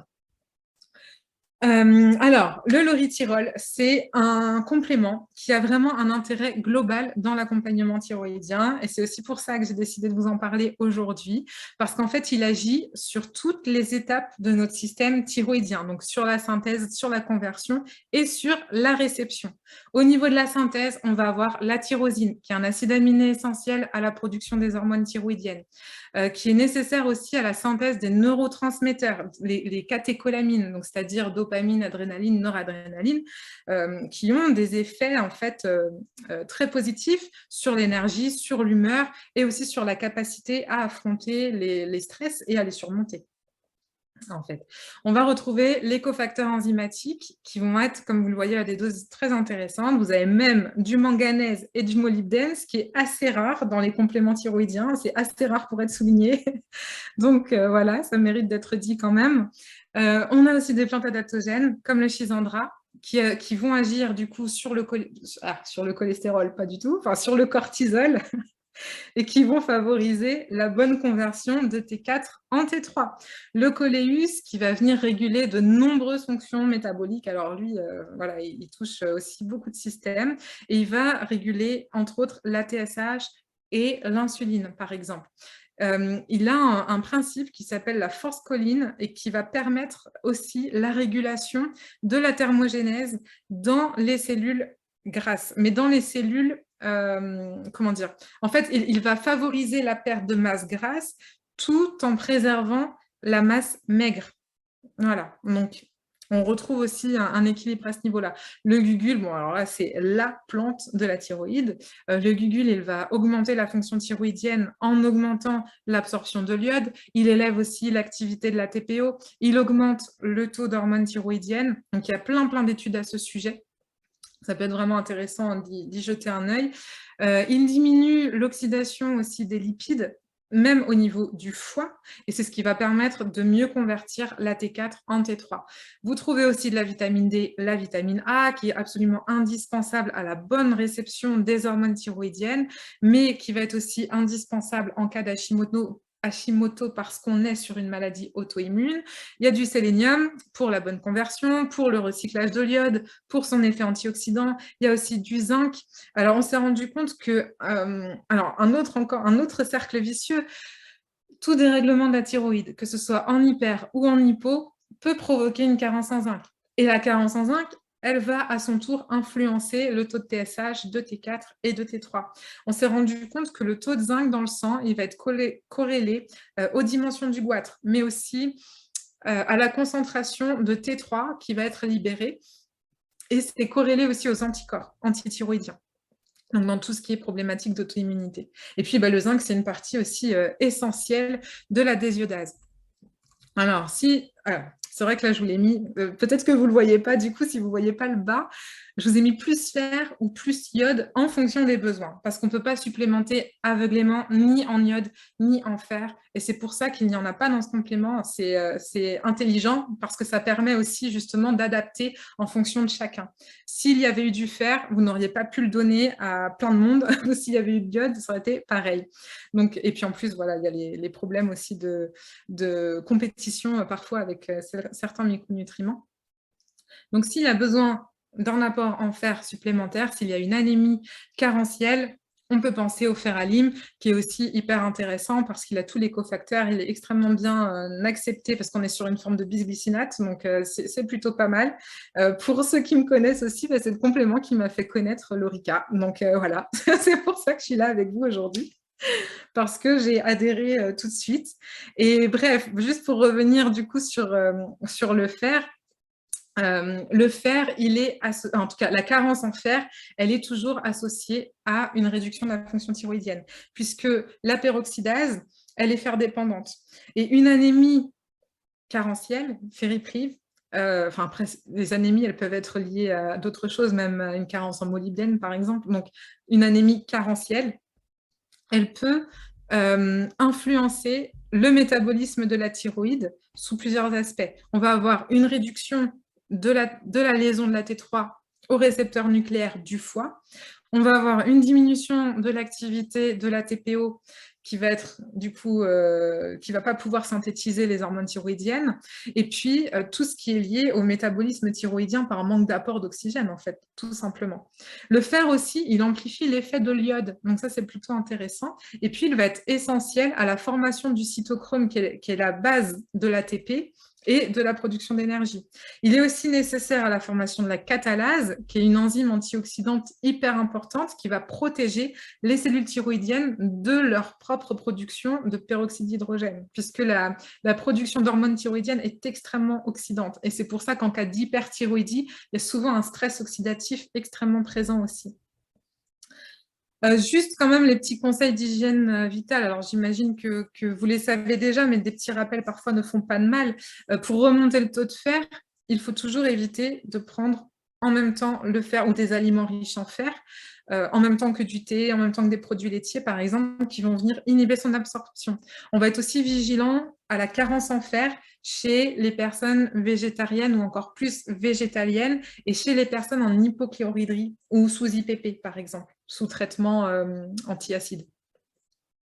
Quand on supplémente en fer, aussi, pour les personnes qui prennent déjà des hormones de synthèse, il vaut mieux espacer de 3 voire 4 heures entre les prises, entre fer et hormones thyroïdiennes, parce que les substances, elles peuvent se neutraliser. Voilà, donc les petites précautions. Alors, si on veut avoir une action plus précise sur la mitochondrie, eh bien sûr, on pourra penser aux antioxydants, je vais en parler juste après, et à la coenzyme Q10. Donc, la coenzyme Q10, elle intervient dans la mitochondrie pour la production d'ATP, c'est-à-dire pour la vitalité. C'est aussi un antioxydant lipidique qui est hyper intéressant, justement, notamment au niveau mitochondrial. Et on s'est rendu compte qu'il y avait une corrélation entre la diminution du taux de coenzyme Q10 et les dysfonctionnements de la thyroïde. Alors, je ne l'ai pas mis ici, mais c'est vrai qu'on a aussi le magnésium qui peut être hyper intéressant pour favoriser les mécanismes actifs de transport de l'iode. Je vous rappelle que c'est un mécanisme actif, c'est-à-dire ATP dépendant. La TPO aussi qui va être magnésium dépendante, et puis il y a souvent une corrélation entre l'hypothyroïdie et la carence en magnésium. Alors ça peut être lié au stress ou à d'autres facteurs, au déséquilibre acido-basique, etc., etc. Pour réduire le taux de cortisol, alors c'est pareil, toujours de toute façon, avant même de supplémenter quoi que ce soit, on part toujours au niveau des conseils d'hygiène de vie. Alors là, je vous ai mis un petit lien de cohérence cardiaque, un petit exercice de 5 minutes que vous pouvez envoyer à vos consultants. On en trouve divers et variés sur YouTube. Il y a aussi un site qui est intéressant, mais je n'ai plus le nom en tête. L'assiette équilibrée, alors là, c'est pareil, c'est un site aussi que j'ai découvert il y a quelques temps, que je trouve plutôt pas mal, en fait, même carrément super. C'est Manger Santé. Ils proposent des recettes qui sont élaborées par des naturopathes. Donc, ça vous crée en plus un menu de la semaine et ça vous génère automatiquement la liste de courses. Donc, pour tout ce qui est aspect pratico-pratique pour pouvoir orienter nos consultants vers une démarche alimentaire hypotoxique, c'est vraiment un outil qui est très intéressant. Après, évidemment, on adapte et voilà, ce ne sera pas forcément à partager à tout le monde. Il y a quand même une base qui est très intéressante. Et puis après, pour réduire le stress, en fonction des profils, on va pouvoir par exemple piocher du côté de la rhodiole. Alors ça va être surtout pour rééquilibrer les neurotransmetteurs, donc le côté dopaminergique, voilà, où on se sent plus motivé le matin, sérotoninergique, où on est plus serein le soir, et puis le côté GABA aussi qui va favoriser l'endormissement, diminuer l'anxiété. Il y a aussi du GABA tout court, avec tous ces cofacteurs bien sûr, mais où là on va vraiment axer sur le GABA. Plus pour les terrains anxieux, pour favoriser la prise de recul, pour favoriser le sommeil. Alors là, c'est pareil, sommeil thyroïde, c'est un autre cercle vicieux parce que le manque de sommeil va favoriser l'hypothyroïdie favorise le manque de sommeil. Donc, on peut aussi plonger dans ce cercle-là pour le rendre vertueux. On peut penser encore une fois au magnésium. Donc, dès qu'il y a du stress chronique, dès qu'il y a acidification du terrain aussi, celui-ci est intéressant parce qu'il y a tous les précurseurs des neurotransmetteurs qui nous concernent en tout cas. Et puis, on peut penser aux oméga 3, aussi bien pour le fonctionnement cérébral, mais aussi pour l'inflammation, surtout quand on est sur un terrain inflammatoire. Et puis, parce que les oméga 3 vont aussi permettre d'augmenter la sensibilité des récepteurs cellulaires aux hormones thyroïdiennes, ce qui n'est pas négligeable dans notre cas. Si on est plutôt sur comment dire, sur une hypothyroïdie auto-immune, voire même hyper en fait, si on est sur une thyroïdite auto-immune, on va tabler donc sur la réparation intestinale et sur l'équilibre du microbiote. Donc c'est vrai que j'aime beaucoup le Miriaflore parce que je trouve qu'il est très complet. On agit vraiment sur la réparation, on agit vraiment sur le soutien du système intestinal. Donc, on n'est pas sur une partie, on est vraiment sur le côté systémique. Les bactéries qui sont choisies aussi, elles vont vraiment servir à revitaliser nos propres bactéries. Ça profite. Et on retrouve aussi tous les éléments qui vont être nécessaires à la reconstruction de la barrière intestinale. Au niveau des antioxydants, dans les thyroïdites inflammatoires, donc qu'elles soient inflammatoires ou auto-immunes, enfin auto-immunes forcément inflammatoires, mais elles peuvent être inflammatoires sans être encore auto-immunes. Jouer avec les antioxydants, ça va vraiment être presque indispensable. Donc, on colore l'assiette au maximum, évidemment. On essaye d'arrêter le tabac, si c'est possible, si la personne est en demande aussi de ça, de tout ce qui peut favoriser l'oxydation. Parce qu'en fait, le stress oxydatif et l'inflammation vont avoir un rôle hyper important dans les dérèglements de la thyroïde. Les problèmes de thyroïde, simplement, ils peuvent dériver juste des dommages qui vont être causés par les radicaux libres et par des processus inflammatoires qui vont s'exprimer à d'autres niveaux dans le corps, à d'autres endroits dans le corps, à d'autres parties, quoi. Et dans le cas d'hyperthyroïdie, je pense que je vous l'ai déjà dit, mais le stress oxydatif, il est vraiment très, très important parce qu'on produit beaucoup d'hormones thyroïdiennes et que cette production est très oxydative.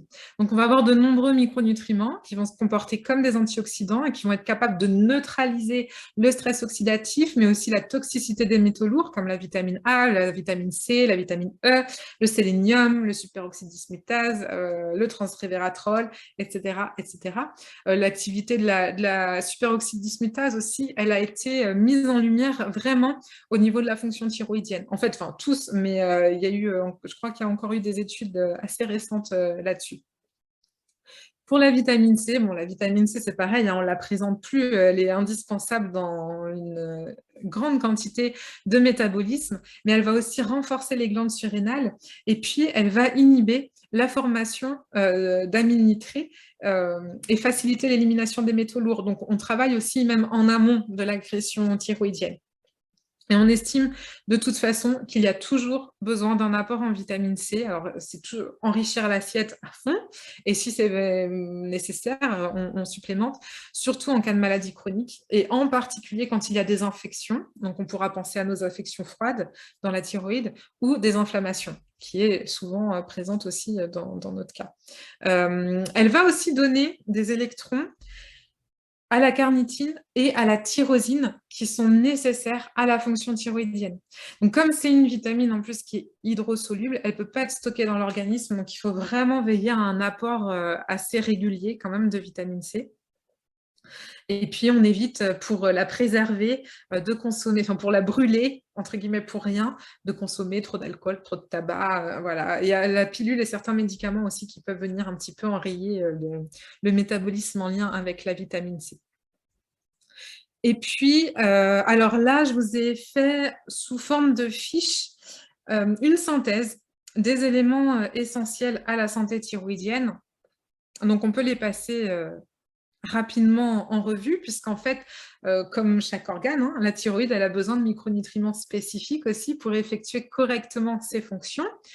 Donc, j'espère qu'à ce stade de la conférence, vous avez compris que beaucoup de personnes peuvent souffrir de dysfonctionnement de la thyroïde à cause de carences nutritionnelles et sans que soit présent nécessairement une pathologie évidente au niveau de la glande. Voilà. Alors, en ce qui concerne l'iode, je vais juste boire une gorgée et je reviens. Je t'en prie, je t'en prie. En ce qui concerne l'iode, donc, comme je vous l'ai dit, avec la tyrosine, elle est indispensable à la formation des hormones thyroïdiennes. Quand on manque d'iode, ça peut même entraîner justement la formation d'un goitre, puisque la thyroïde, elle va compenser son taux hormonal bas en accroissant son tissu. L'iode, elle fait aussi partie de la structure de certains récepteurs hormonaux, en général, en fait. Et donc, une carence en iode peut aussi contrecarrer la communication de toutes les hormones dans le corps. Et il peut aussi y avoir un lien même avec la résistance à l'insuline, comme avec la résistance aux hormones thyroïdiennes, par exemple. Et il est important de savoir que même en présence d'une carence légère en iode, quand on est juste en dessous de 100 par exemple, l'organisme il peut rester euthyroïdien, c'est-à-dire dans un équilibre voilà, apparent en tout cas, mais au prix d'une thyroïde qui va quand même cravacher un petit peu plus et il peut y avoir formation de nodules ou, voilà, ou de goitres. Donc, en ce qui concerne l'iode, le problème, c'est que enfin, les problèmes possibles, c'est que soit il en manque, soit il y a des bloqueurs. Voilà, généralement, c'est ça. Donc, c'est ce qu'on a vu aussi aujourd'hui. Donc, au niveau de la quantité journalière, elle est conseillée autour de 150 microgrammes. Ça équivaut à, par exemple, une bonne poignée d'algues. En fait, enfin ouais, même un peu plus, 2 bonnes poignées d'algues, par exemple. On peut en retrouver aussi dans le sel iodé, on peut en retrouver dans tous les produits de la pêche, dans le sel marin gris. Je ne vais pas citer de marque, mais faites attention parce qu'il y a des sels iodés qui utilisent le marketing en disant voilà, riche en iode, etc. Mais en fait, il y a du fluor aussi dedans. Donc, zéro effet, enfin complètement nul. Donc, faites attention à ça. Ne vous laissez pas avoir par le marketing. Oui, donc sinon, voilà, je vous l'ai dit, les algues, les produits de la pêche, l'huître à fond, c'est un super, avec l'eau dedans, c'est un super aliment par rapport à ça. Alors, Maëva, je te coupe simplement. Je précise que le laboratoire Lorica est en train de créer un produit donc qui va apporter de l'iode naturel, en fait, grâce à une laminaire. Donc, qui apportera 150 microgrammes. Donc, ça, ce sera dans un deuxième temps, mais on va le proposer voilà, assez rapidement. Très bientôt. Et oui, donc effectivement, quand on ne parvient pas à augmenter son taux d'iode naturellement, on pense supplémentation. Et c'est toujours intéressant de supplémenter iode avec sélénium. Voilà, de pas faire l'un sans l'autre, parce qu'en fait, l'iode, à un moment, elle va s'oxyder et en fait, ça va créer du peroxyde d'hydrogène, mais on peut se demander, est-ce qu'on n'en crée pas trop? Qu'est-ce qui contrôle tout ça? Mais en fait, ça va être le glutathion. Et c'est une enzyme, le glutathion, pareil, on connaît le glutathion peroxydase, c'est une enzyme qui est très importante, mais qui a besoin de sélénium. Et c'est pour ça qu'il faut apporter du sélénium. Donc, le laurithyrol avec cette iode-là, ça peut être vraiment intéressant parce qu'il y a des doses de sélénium qui sont intéressantes aussi dedans. Normalement, il y a un système de rétrocontrôle. Quand il y a trop d'iode, il y a un système de blocage qui va permettre d'éviter un petit peu cette déstabilisation. Mais on se rend compte que voilà, le sélénium est quand même vraiment important pour ça. Alors justement, au niveau du sélénium, c'est vraiment un antioxydant vital, c'est un élément qui est indispensable à la fonction thyroïdienne. Malheureusement, nos sols sont de plus en plus pauvres en sélénium à cause de l'agriculture intensive, etc. etc. On ne va pas rentrer dans le débat aujourd'hui, mais c'est vrai que c'est à prendre en compte. Et pourtant, la thyroïde fait partie des organes les plus riches en sélénium. Le sélénium, c'est l'élément qui va préserver l'intégrité de la glande thyroïde contre le stress oxydatif, mais aussi contre les métaux lourds, donc tout ce qui est plomb, cadmium, mercure, arsenic, etc. Et comme je vous le disais, donc la synthèse, elle est très oxydante. On a besoin de sélénium pour tamponner cette oxydation. Le sélénium, elle fait aussi partie d'une série de protéines, les enzymes sélénium dépendantes qu'on a vues tout à l'heure, et qui vont réguler donc la synthèse des hormones, qui vont convertir les hormones T4 en T3, et puis en fait qui vont maintenir la juste quantité d'hormones thyroïdiennes dans le sang et dans les tissus. Le sélénium, il permet aussi de recycler l'iode de l'organisme. Et puis, il a un rôle immunitaire et un rôle dans la diminution de l'inflammation. On s'est rendu compte qu'il y a des thyroïdites auto-immunes qui peuvent être déclenchées par carence en sélénium. En tout cas, chez les personnes prédisposées, ça se déclenche toujours sur des terrains qui sont prédisposés à ça. Mais voilà, il faut le savoir. Il y a des études aussi qui montrent, alors je pense qu'elles sont à la fin, je vous ai mis encore quelques pages avec des études, vous pourrez aller regarder et farfouiller. Chez les personnes atteintes d'Hashimoto, on s'est rendu compte que la supplémentation en sélénium diminue de manière très importante le taux d'anticorps antithyroïdiens et ça améliore aussi la structure du tissu thyroïdien. Qu'est-ce que je pourrais... Ah oui, au niveau des thyroïdites postpartum aussi, le sélénium est très indiqué pour permettre un retour à l'équilibre plus rapide. Et c'est vrai que bon, quand on a 1, 2, 3 enfants, la thyroïde, elle peut réussir à revenir assez rapidement. Tout dépend aussi de la vitalité. Mais parfois, au bout du 4e, voilà, on sent qu'il y a une thyroïde qui s'essouffle aussi un petit peu. Donc là, le sélénium va être indiqué. Alors, le fer, bon, on en a déjà parlé tout à l'heure. Donc, vraiment, la carence en fer qui est associée à la réduction de la fonction thyroïdienne, c'est ce qu'il faut retenir. Le fer est nécessaire au bon fonctionnement de certaines enzymes. Et donc, on va aussi retrouver des aliments qui vont être riches en fer à rajouter dans l'assiette, en prenant attention à bien respecter les recommandations que je vous ai données tout à l'heure. Et puis, si nécessaire, on supplémente. Au niveau du zinc, alors c'est pareil, on en a parlé tout à l'heure, mais en fait, le zinc, c'est vraiment un élément qui est fondamental pour tout l'organisme. Il est impliqué dans des centaines de processus biochimiques. Donc, comme le sélénium, le zinc, il souffre aussi de l'appauvrissement des sols, il souffre de l'industrialisation de l'alimentation avec le raffinage, le polissage, la transformation des aliments, la présence des métaux lourds, etc., etc. Il y a des trucs tout bêtes aussi. En naturopathie, on a tendance à conseiller de manger beaucoup d'amandes. Enfin, les oléagineux, on aime bien, les naturaux, voilà, il y a plein de choses hyper intéressantes, certes, mais par exemple, dans les amandes, il y a aussi beaucoup d'acide phytique, qui est un antinutriment du zinc. Donc, quand on recommande de tremper les amandes 2 heures au moins avant de les consommer, c'est pour justement libérer ces antinutriments pour ne garder que les micronutriments qui nous intéressent. Donc, c'est pour ça, si jamais vous vous posiez encore la question. Alors le zinc, bon, c'est pareil, on en retrouve aussi dans les huîtres, on en retrouve dans les aliments animaux en grande quantité. Et voilà, la carence en zinc, elle va vraiment avoir un effet délétère sur la fonction thyroïdienne. Au niveau de la vitamine D, alors là, c'est pareil, elle va moduler le système immunitaire. Quand il y a une carence en vitamine D, il y a vraiment des prédispositions aux maladies chroniques comme les diabètes, les auto-immunités, les maladies neurodégénératives, l'ostéoporose, les maladies cardiovasculaires, la barrière intestinale aussi, hein, qui du coup est compromise. Et donc, la maladie thyroïdienne ne fait pas exception. On a vraiment constaté qu'elles surviennent beaucoup plus fréquemment chez les patients qui ont une carence en vitamine D. Voilà, alors bon, au niveau des taux, c'est pareil, là, on est un petit peu plus exigeant en naturopathie et en micronutrition. On aime bien quand ils se situent entre voilà, 60, 70, voire un peu plus même pour certaines personnes. Mais déjà, si on arrive à 60, c'est déjà très très bien, contrairement à 30 conseillés dans... Le médecin, s'il voit 30, enfin le médecin, je généralise, hein, vraiment, enfin c'est nul un peu ce que je viens de dire, mais certains médecins, quand ils verront 30, ils vous diront en fait tout est OK. Voilà, 30, bah, on est dans les normes, c'est OK, mais en fait, à 30, vous allez à peine pouvoir métaboliser le système, au niveau du système ostéo-articulaire, mais pour tout ce qui est immunitaire, pour tout ce qui est homéostasie, réception nucléaire, etc. Alors, barrière intestinale, thyroïde et tout, là, on n'y est pas du tout. Donc, il faut vraiment veiller à des taux un peu plus importants.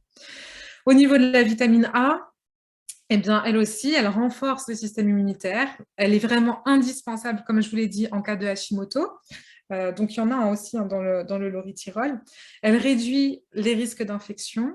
Elle est aussi utile dans l'auto-immunité. La vitamine A, elle peut réduire la TSH. Elle peut aussi réduire les volumes de goitre.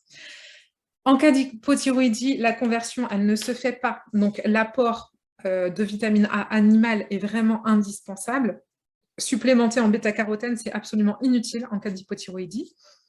Et puis, ouais, voilà, en gros. Après, vous avez tout. Ce qu'on pourrait dire aussi, c'est qu'une carence en vitamine A, elle réduit aussi l'absorption de l'iode par la glande thyroïde. Elle diminue aussi la synthèse de l'ATG, la thyroglobuline. Et puis, elle va réduire la conversion de la T4 en T3 et elle réduit aussi l'absorption et la liaison en fait de la T3, enfin tout ce qui se passe autour de transport et libération de la T3. Donc elle est aussi très importante pour ça. Alors les vitamines du groupe B, donc j'ai fait juste une slide pour toutes les vitamines du groupe B, sinon on en aurait pour l'après-midi.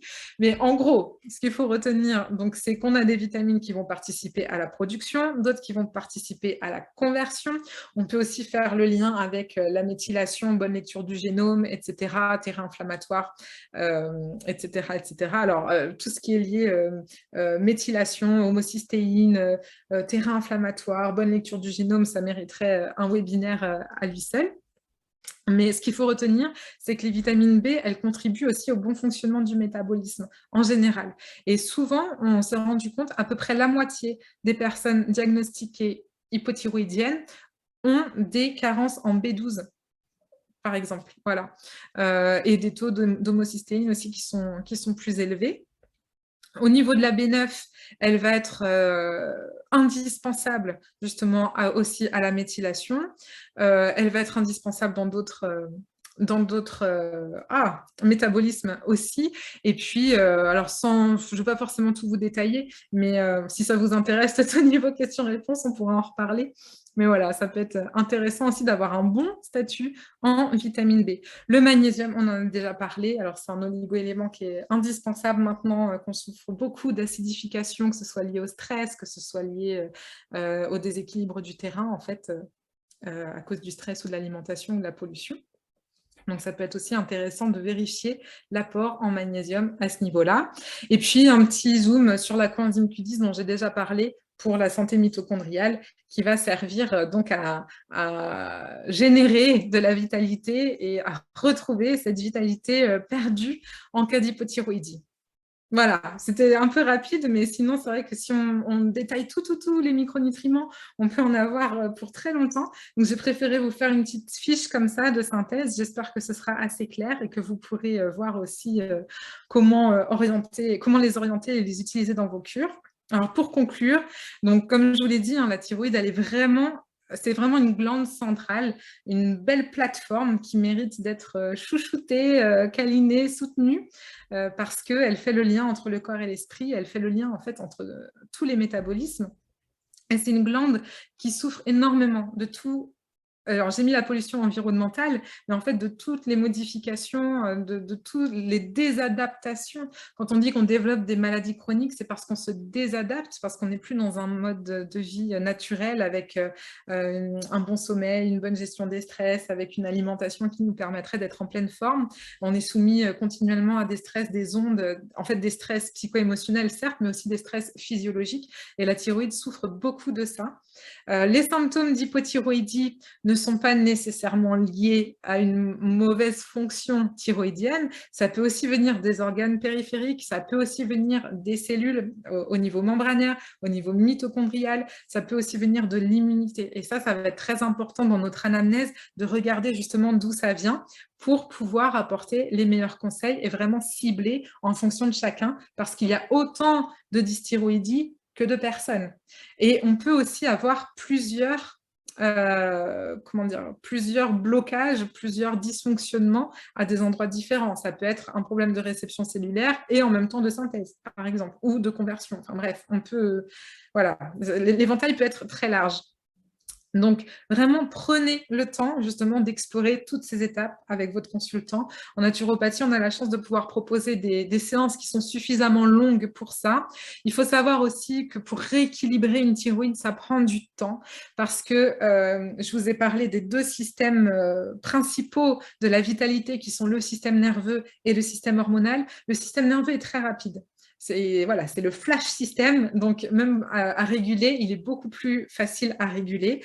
Après, c'est peut-être les habitudes qui sont parfois plus difficiles à réguler, mais lui, en tout cas, il peut répondre très rapidement, alors que le système hormonal est assez lent et sur des thyroïdites qui sont installés depuis un certain temps, il faut quand même attendre plusieurs mois. Et après, voilà, tout dépend aussi de la vitalité de chacun, mais ça peut être un peu plus long.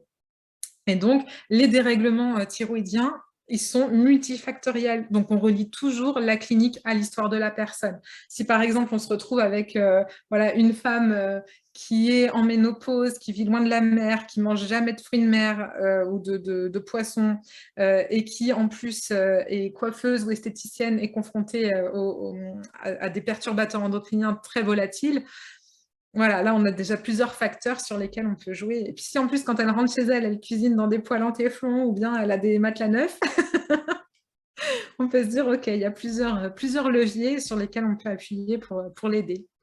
Voilà. Super, merci Maëva. Alors, vous avez aussi, donc bien sûr, toutes les bibliographies que vous retrouverez donc à la fin de la présentation de Maëva. Merci beaucoup, c'était très intéressant et voilà, c'est un sujet qui est très complet, il y a vraiment beaucoup à dire et tu es bien rentré dans le détail, donc voilà, c'était très compréhensible pour nous, merci beaucoup. Alors, Merci. nous avons pas mal de questions que je vais te poser. Oui. Alors déjà, je vais commencer Alors par une question. justement, je me dis, je peux peut-être essayer de voir comme ça rapidement pour essayer Oui. d'être le plus efficace possible. Enfin, je ne sais Si pas ce tu que veux, tu en alors penses. il y en a beaucoup, donc voilà, j'ai commencé un petit peu à les lire. Déjà, je vais te poser une question qui m'avait été posée en amont du webinaire par Pascal, qui fait partie d'une association de soins naturels, qui me demandait si tu pouvais lui expliquer le lien entre diabète du type 2 et hypothyroïdie, parce qu'elle s'est aperçue que les personnes qui avaient un diabète avaient plus facilement de l'hypothyroïdie. Est-ce que tu peux déjà rapidement nous répondre à cette question?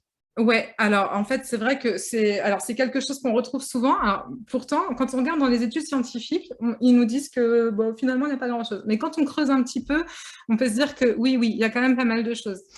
Déjà, en règle générale, en fait, ce qui unit les maladies cardiovasculaires, le diabète, les douleurs chroniques, tout ce qui est intolérance, finalement, toutes les maladies de civilisation, les allergies, les troubles hormonaux, la fertilité, la dépression, l'obésité, etc., c'est vraiment cette inflammation chronique qu'il y a. Ça, c'est vraiment une cause commune déjà. Donc, comme en naturopathie, on parle toujours du terrain, et finalement, le symptôme n'est qu'une expression de ce terrain, on peut se dire, OK, il y a déjà un terrain inflammatoire à la base.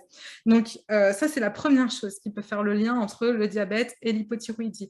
Après, on peut avoir ce qui est lié au phénomène de glycation des protéines, puisqu'on a besoin aussi d'enzymes fonctionnelles pour la thyroïdie.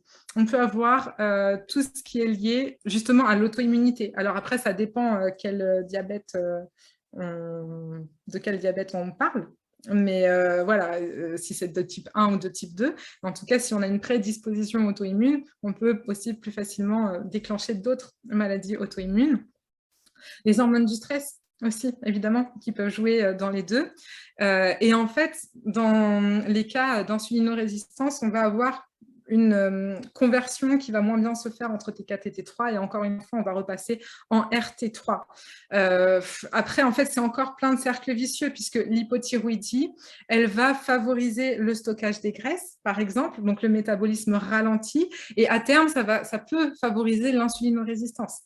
Et puis après, on va encore avoir l'augmentation des messagers inflammatoires qui vont entretenir cette inflammation et majorer encore une fois le processus d'insulinorésistance. Donc, on avait fait une question de santé d'ailleurs à ce sujet sur l'index glycémique et la résistance à la perte de poids. Donc là, ça peut être aussi une des pistes pour répondre un petit peu plus en détail à cette question. Et puis, on a le fait que l'hypothyroïdie favorise la sédentarité parce qu'il y a beaucoup de fatigue. Bon, ça peut être une piste, pourquoi pas. Et donc, plus il y a sédentarité, moins il y a de mouvement, moins il y a de consommation du glucose, et voilà, plus on peut rentrer aussi dans des terrains... Comment ? Tout à fait, ça peut aussi l'expliquer. Ouais. Alors, j'ai Olivier qui me demande, j'avance un petit peu parce qu'on a beaucoup de questions, si le régime cétogène gêne la conversion de T4 en T3 par carence de glucose sanguin. Alors, sinon, j'avais vu aussi, les brassicacées ne sont pas obligées d'être... Alors oui, tout dépend de la préparation, c'est vrai. Plus on va les cuire, alors il faut éviter de les manger. Est-ce que tu peux lire la question? Parce que tout le monde ne l'a pas forcément. Pardon, Je vais la lire du coup. Je vais aller je vais la lire, on va poser les choses. Donc, les brassicacées ne sont pas prouvées à être goitrogènes. Tout dépend de la préparation. Qu'en pensez-vous? Donc, effectivement, ça dépend aussi en grande partie de la préparation. Notamment, la cuisson va quand même éliminer un petit peu plus de substances goitrigènes. Donc, on va plutôt éviter les aliments goitrigènes, mais si on les cuit, déjà, on perd un petit peu de cet effet-là. Il faut surtout éviter cru. Donc, comme je vous l'ai dit, hein, on a les crucifères principalement, donc tout ce qui est chou, navet, moutarde, radis, cresson, etc., etc., etc. Mais il y a quand même une préparation particulière. Donc, on va cuire. Alors, on va cuire longtemps, donc on va perdre aussi quand même pas mal de principes actifs. Et donc, ça va détruire, en même temps que d'autres principes, ça va détruire aussi les goitrigènes. Voilà. On évite après, évidemment, tout ce qui est cuisson micro-ondes et tout. Super. Merci pour ta réponse. Alors, donc, cette première question de Olivier, toujours hein, sur le régime cétogène, du coup, la carence en glucose, est-ce qu'elle va gêner la conversion T4 en T3? Alors, je ne suis pas sûre que ce soit la carence en glucose, mais ça peut être peut-être d'autres stress. Alors là, il faudrait que je creuse un petit peu plus pour pouvoir vraiment apporter une réponse qui soit digne de ce nom à ce D'accord. niveau-là. On apportera la réponse plus tard. Alors, est-ce qu'il y a besoin, donc Malika nous demande, est-ce qu'il y a besoin de plus de cofacteurs, même si le bilan n'indique pas de carence particulière? Alors, ça dépend. Par exemple, pour la vitamine A, c'est difficile de relever une carence, même justement dans les bilans, puisqu'on est sur une vitamine qui est stockée et on n'a pas forcément la fonctionnalité de cette vitamine en bout de chaîne. Les bilans, ils vont nous apporter des indices, évidemment, on en a besoin au niveau des cofacteurs, mais ils ne vont pas forcément traduire tout ce qui se passe au niveau thyroïdien, au niveau cellulaire, etc. Donc, après, ça va vraiment aussi dépendre de la personne. Comme j'ai dit, hein, sur la vitamine C, par exemple, on peut avoir une super dose de vitamine C dans l'alimentation, mais si à côté, on ne la métabolise pas bien ou bien on a une hygiène de vie qui va brûler cette vitamine C, si on fume beaucoup ou autre, eh bien, la vitamine C, en fait, on aura beau en avoir beaucoup, elle ne sera pas utilisée après où elle devra l'être, en gros. Mais ça dépend vraiment de chacun. D'accord. Alors, Aurélia nous demande, dans le cas d'hypothyroïdie dû à un manque de progestérone et que la personne a des antécédents de cancer du sein hormonodépendant, comment remédier à cette carence? Alors là, on est plus sur une hyperostrogénie relative et il faut vraiment aussi s'occuper du foie dans ces cas-là. Voilà, pour moi. Bon, après, c'est très dur de faire une réponse comme Oui, ça. c'est sûr. Mais là, moi, je ciblerais beaucoup le soutien hépatique aussi. Parce que, D'accord. et donc, alors aussi, je vois manque de progestérone. Donc, on a cette hyperostrogénie relative et en même temps, on a d'autres dérèglements hormonaux. Et c'est vrai que souvent, quand on a une glande en déséquilibre, ça peut dérégler aussi d'autres glandes. Donc, c'est pas rare de voir justement, comme on l'a dit déjà tout à l'heure, hypothyroïdie ou dérèglement thyroïdien et dérèglement au niveau pancréatique ou même dérèglement au niveau des hormones sexuelles. Alors, on va retrouver par exemple des liens entre hypothyroïdie et SOPK, parfois chez les femmes. Enfin, voilà, ça peut faire des tableaux en fait très divers et variés. D'accord, très bien. Alors cette même personne nous demande comment la personne doit, enfin comment faire si la personne doit justement consommer des crucifères pour améliorer sa détox du foie, voire des compléments donc d'idole 3-carbinol et qu'elle présente des symptômes d'hypochlorhydrie. D'hypothyroïdie, ouais. Alors, oui, c'est vrai que parfois, on voit beaucoup, on cède beaucoup des choux, des crucifères pour la détox du foie.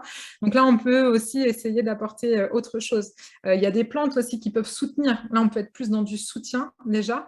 Et puis après, aussi, tout ce qui est lié à des conseils qui peuvent paraître parfois idiots, mais pour soutenir, justement, on est toujours dans le soutien du foie, mais rien que la bouillotte. Alors là, on est dans une période où on a moins à cœur de mettre des bouillottes sur le foie, mais le foie, c'est un des organes les plus chauds de l'organisme. Et donc, il va utiliser beaucoup d'énergie pour se chauffer parce qu'il est plus chaud que les autres.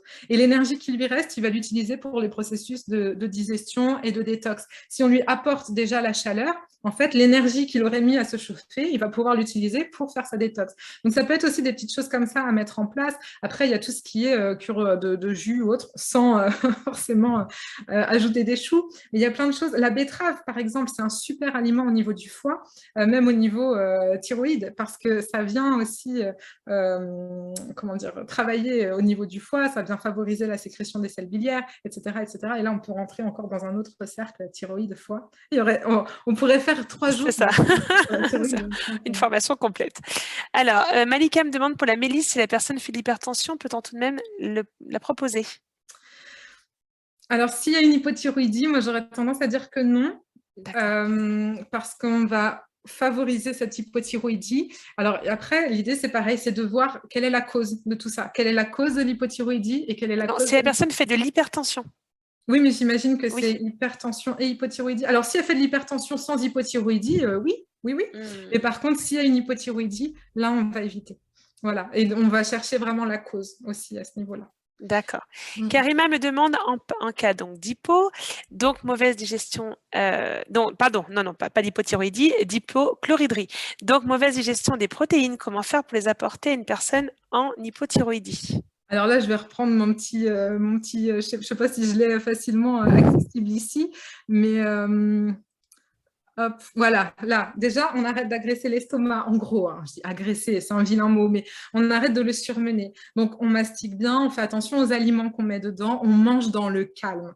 Ça, c'est vraiment hyper important aussi, parce qu'en fait, à ce niveau-là, à ce moment-là, quand on mange dans le calme, c'est notre système parasympathique qui reprend le dessus et qui est prêt à digérer. Si on mange dans le stress, quand on est en stress, quand on fait une conférence, par exemple, devant son ordinateur, eh bien, on a la bouche sèche, on n'est pas du tout prêt à digérer. Alors que quand on est plutôt dans le calme et qu'on voit une belle assiette appétissante, là, on va être plutôt détendu et on va même se sentir salivé. Quand on se sent salivé, ça veut dire qu'on a de fortes raisons de penser que l'estomac aussi est en train d'envoyer ses sucs gastriques, que le pancréas est en train d'envoyer ses sucs pancréatiques, que le foie est en train d'envoyer la bile, etc. Sauf qu'on n'a pas le feedback. Le seul feedback qu'on peut avoir, c'est la salive.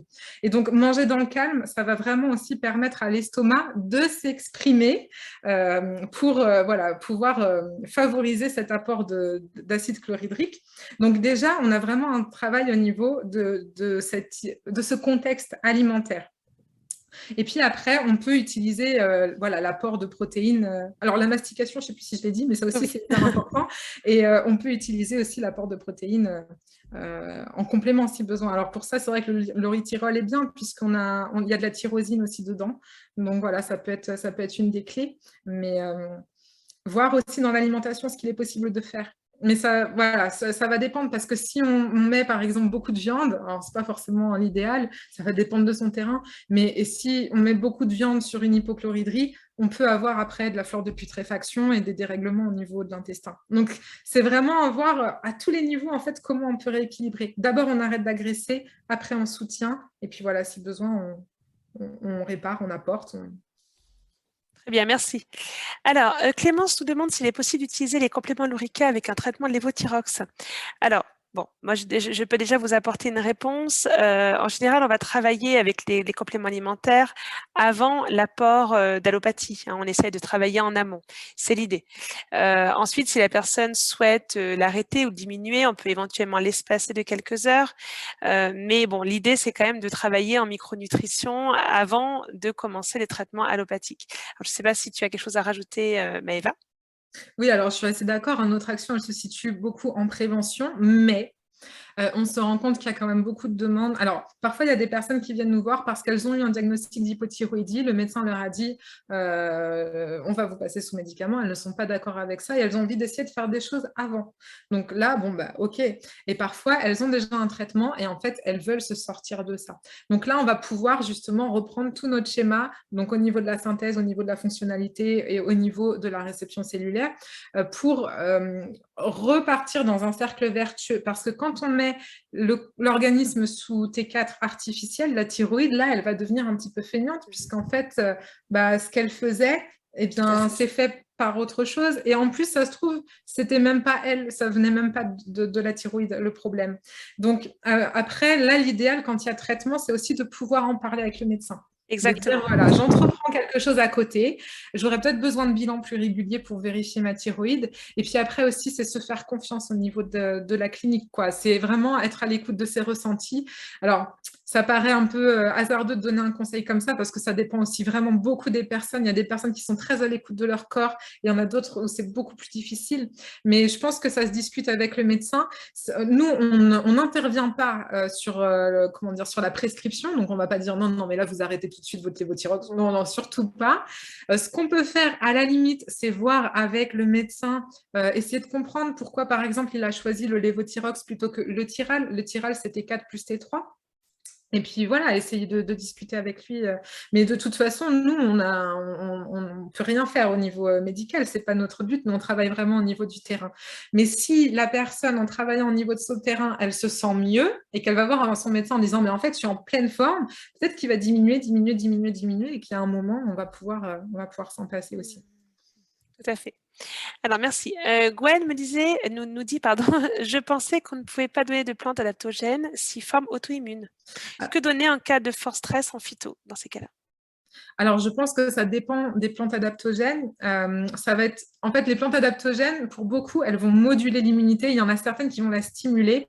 Donc, l'idée, voilà, ça va être de voir peut-être à ce niveau-là. Moi, après, j'ai pas de connaissances sur vraiment les plantes adaptogènes qui ont un tropisme sur la sphère nerveuse, par exemple, qu'elles soient déconseillées. Au niveau de l'immunité. Donc là, il faut vraiment se référer aussi aux monographies. Pourquoi pas aux études pour voir si vraiment il y a une interaction avec l'auto-immunité. Tout à fait. Alors, Olivier nous demande également, je ne connais pas le coléusdin, qu'est-ce que c'est? Alors, je peux déjà vous dire que c'est une plante ayurvédique qui est utilisée depuis des millénaires, qui a un principe actif qui s'appelle le forskolin, forscoline, je ne sais plus comment on le dit. Moi, j'appelle forscoline, mais... Forscoline peut-être, et qui va effectivement, qui a beaucoup d'actions, et entre autres, qui va stimuler la production de TSH. Voilà, je ne sais pas si Maëva, tu as des choses supplémentaires à nous dire sur cette plante. Si, et puis bon, j'en ai déjà parlé. Enfin, en fait, je pense oui, que j'ai fait un petit résumé dessus. Donc, Olivier, n'hésitez pas à justement revoir cette partie-là, parce que voilà, j'ai un petit peu détaillé. Et puis après, voilà, ce serait peut-être plus dans les dossiers scientifiques, les choses comme ça, pour vraiment tout à fait. Détails, quoi. Alors, Aurélie nous demande, le jeûne intermittent est-il également déconseillé en cas d'hypothyroïdie? Non, pas forcément. Pas forcément. Alors après, le jeûne intermittent, ça va dépendre aussi de comment il est vécu et ça va dépendre comment il est fait. Donc un jeûne, dans le côté optimal, alors le jeûne intermittent, il ne convient pas forcément à tout le monde. En naturopathie, on a plusieurs tempéraments. Il y a des personnes qui vont avoir besoin de manger de petites quantités plusieurs fois dans la journée et des personnes qui peuvent manger 1 à 2 fois dans la journée. Et voilà, elles n'ont pas de souci avec ça, ou alors qu'ils se lèvent le matin, elles n'ont pas faim, ou alors le soir, elles mangent très très léger, ou elles ne mangent pas. Donc, ça va vraiment aussi dépendre de la personne et de comment c'est vécu. On se dit, dans un monde idéal, le matin, on a vraiment un bon petit déjeuner, plutôt à tendance protéinée et gras, enfin des bonnes protéines et des bons gras, pour justement synthétiser tous les neurotransmetteurs et les hormones qui vont nous mettre en forme pour la journée. Le repas du midi ou début d'après-midi, si on mange que 2 repas dans la journée, ça va être aussi un repas assez complet. Et puis le repas du soir, on le fait très léger ou on ne le fait pas quand on fait un jeûne intermittent. Et voilà, il vaut mieux aller dans ce sens-là plutôt que de sauter le petit déjeuner, encore que ça va dépendre des personnes. Mais si on saute le petit déjeuner et que, par exemple, on a une activité physique derrière, pour synthétiser tous les neuromédiateurs, le corps, il va avoir besoin de puiser dans le muscle. Et bon, on peut avoir une perte aussi, une fonte musculaire à ce niveau-là, ou bien on peut avoir des syndromes dépressifs parce que justement, si on fait du sport ou voilà, qu'on a une activité physique assez intense, le corps, il va avoir besoin des protéines pour le muscle et il va complètement délaisser la sphère cérébrale. Donc, c'est toujours à jauger en fonction de la personne, mais en fonction du stress physiologique et émotionnel vécu. Tout à fait. Alors, Aurélie nous demande, y a-t-il d'autres causes pouvant expliquer un goitre euthyroïdien, donc TSH, T4 et T3, ok, que la carence ou l'excès d'iode? Alors, sans doute, mais là, comme ça, la carence, ouais, 7, TSH, T3. Oui, il faudrait que je regarde. Je pourrais répondre à ça, mais il faut que là, je sens que j'ai du mal à reconnaître. Ne t'inquiète pas. Tu nous as fait déjà une super conférence, tout va bien. Alors, Olivier nous dit qu'il ne peut jamais y avoir d'excès d'iode. Si, qu'en penses-tu? Il peut y en avoir. Il peut y en avoir. D'ailleurs, enfin, on peut avoir aussi des hyperthyroïdiens qui sont très, très iodés. On peut avoir des excès d'iode. Alors, généralement, on dit au-dessus de 200 dans les normes d'iode. Alors, c'est pareil, je peux remettre la slide aussi, mais ça met le truc des questions devant, alors je vois pas très bien. Donc voilà, au niveau de la slide, alors j'ai mis entre 70 et 200. En vrai, au niveau optimal, on est plutôt entre 100 et 200. Entre 50 et 100, on peut avoir, comme je vous le disais déjà, une euthyroïdie, mais qui soit compensée en fait par un travail acharné de la glande thyroïde. Et puis après, entre 200 et 300, on n'est pas nécessairement dans un gros excès d'iode, mais c'est pareil, selon les terrains, on va faire attention. Donc l'idéal, voilà, on est... Ah non, là, on est... Là, tu es sur le sélénium. Je me disais 100. Je me disais, voilà, on est plutôt entre 100 et 200 et on peut se permettre la fourchette 50. C'est pour ça que j'ai corrigé à l'oral. Mais justement, tu étais sur le sélénium. Marie nous demande combien de temps le prendre. Et je te pose en même temps la question de Malika qui nous dit je comprends qu'il vaut mieux l'éviter pour les hyperthyroïdies, ai-je bien compris? Donc, est-ce que tu peux nous reparler du sélénium? Alors, donc le sélénium à prendre combien de temps? Eh bien, ça va dépendre. En fait, ça dépend à chaque fois. Malheureusement, il y a peu de réponses toutes faites pour ça, parce que ça va dépendre de la personne, ça va dépendre de son niveau de stress oxydatif, ça va dépendre de la quantité dans l'assiette. Enfin, donc, il faut voir en fait avec la clinique. Mais c'est vrai que quand on est sur une hypothyroïdie qui va être justifiée par une carence en sélénium, on peut quand même le prendre assez longtemps, le temps que justement le système hormonal trouve son équilibre. Je pense que ça peut être assez intéressant. Et donc, par rapport à ce que je décris au niveau du sélénium, l'éviter pour les hyperthyroïdies. Oui. Alors, je me suis mal fait comprendre, je pense. Parce qu'en fait, le sélénium, certes, il va être indispensable pour la fabrication des hormones thyroïdiennes.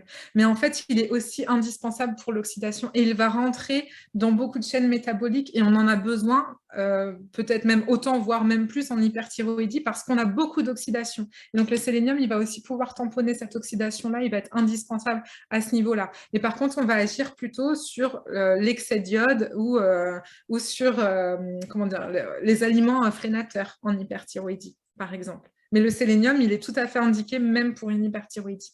Très bien. Malika nous demande également pour la CoQ10 si elle est conseillée en cas d'hypothyroïdie. Tu en as Oui, parlé, il me semble d'ailleurs.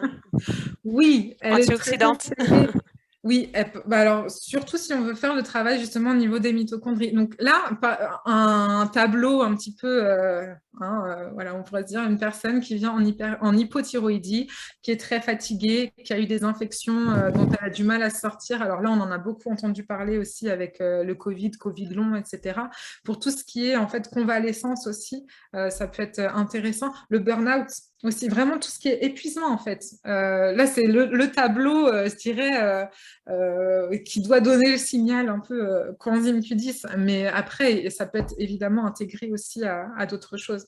Dans le non, j'allais dire dans le Protectum Plus, mais non, c'est dans le tonigène aussi où il y a de la CoQ10. Il y en a Ouais, tout à fait. ouais, il y en a en plus petite dose. Donc c'est pareil, ça peut être indiqué pour les personnes qui sont, entre guillemets, juste fatiguées. Mais si on sent qu'il y a besoin d'un apport supplémentaire, on peut conseiller du CoQ10 en plus. En fait, il y en a un petit peu partout dans l'alimentation, mais à des doses très, très, très infimes.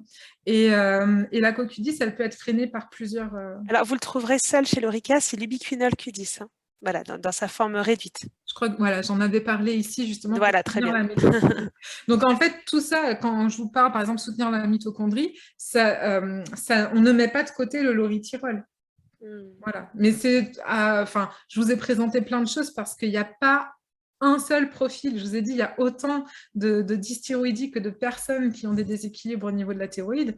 Donc, c'est vraiment, après, vous piochez en fait dans les informations aussi que je vous ai données pour voir ce qu'il pouvait être le mieux pour la personne que vous accompagnez.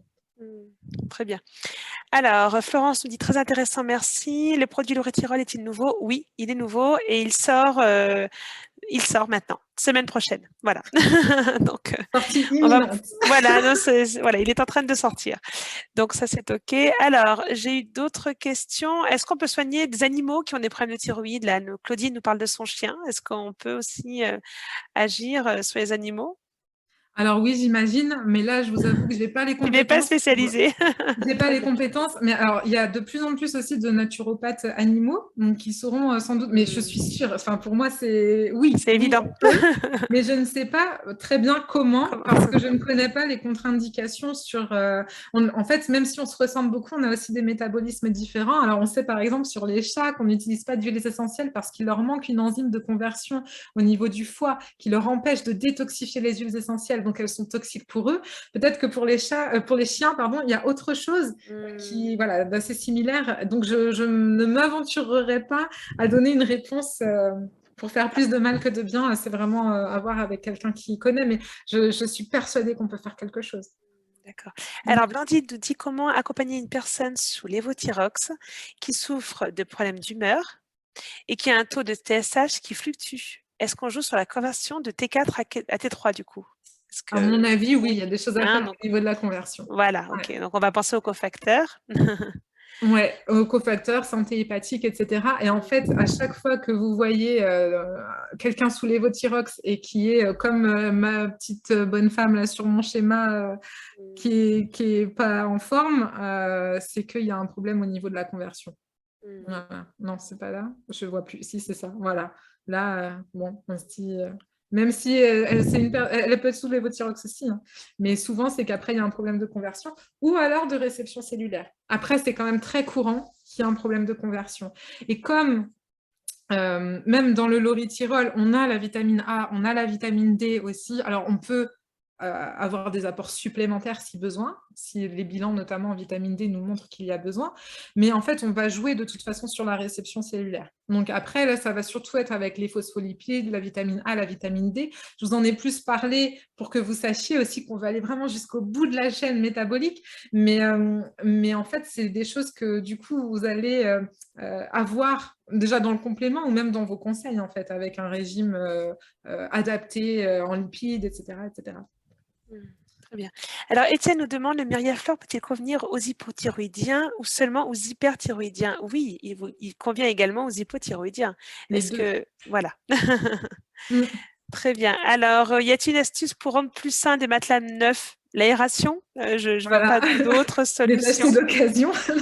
Oui, c'est pas mal aussi. Non, l'aération, mais l'aération, ça prend des semaines en fait. Donc, il faudrait les mettre sur votre balcon pendant 3 semaines. Non, bah, c'est l'aération à fond. Donc, alors après, si jamais vous l'utilisez tout de suite, parce que j'imagine bien que c'est pas évident, hein, ce que je vous dis, d'aérer votre matelas pendant 3 semaines, bah, vous dormez où en attendant? Non, bah, c'est au moins après chaque nuit, essayer de garder le plus souvent la fenêtre de la chambre ouverte, de lever les draps, lever les couettes pour, parce que c'est très volatile, mais il y en a beaucoup. Donc voilà. Bien sûr, bien sûr. Alors, Karine nous demande comment dosez-vous l'iode dans les urines? Alors, l'idéal, c'est de faire sur 24 heures. Par contre, pour le côté pratique, on peut très bien prendre aussi la dernière. En fait, on peut faire. Il y a deux dosages, soit un flash, soit sur 24 heures, mais on peut faire un dosage rien qu'en prenant par exemple la dernière urine du soir et la première du matin, ça permet d'avoir une moyenne. Alors c'est moins complet, mais en tout cas, voilà, c'est une solution aussi. Mais sinon, c'est sur 24 heures. Et donc là, c'est pareil, il faut qu'il y ait à peu près le taux d'iode journalier, du coup, dont on a besoin, puisque ça correspond au taux éliminé, donc c'est-à-dire 150 microgrammes. Ça correspond au taux éliminé par les urines, celui dont on a besoin.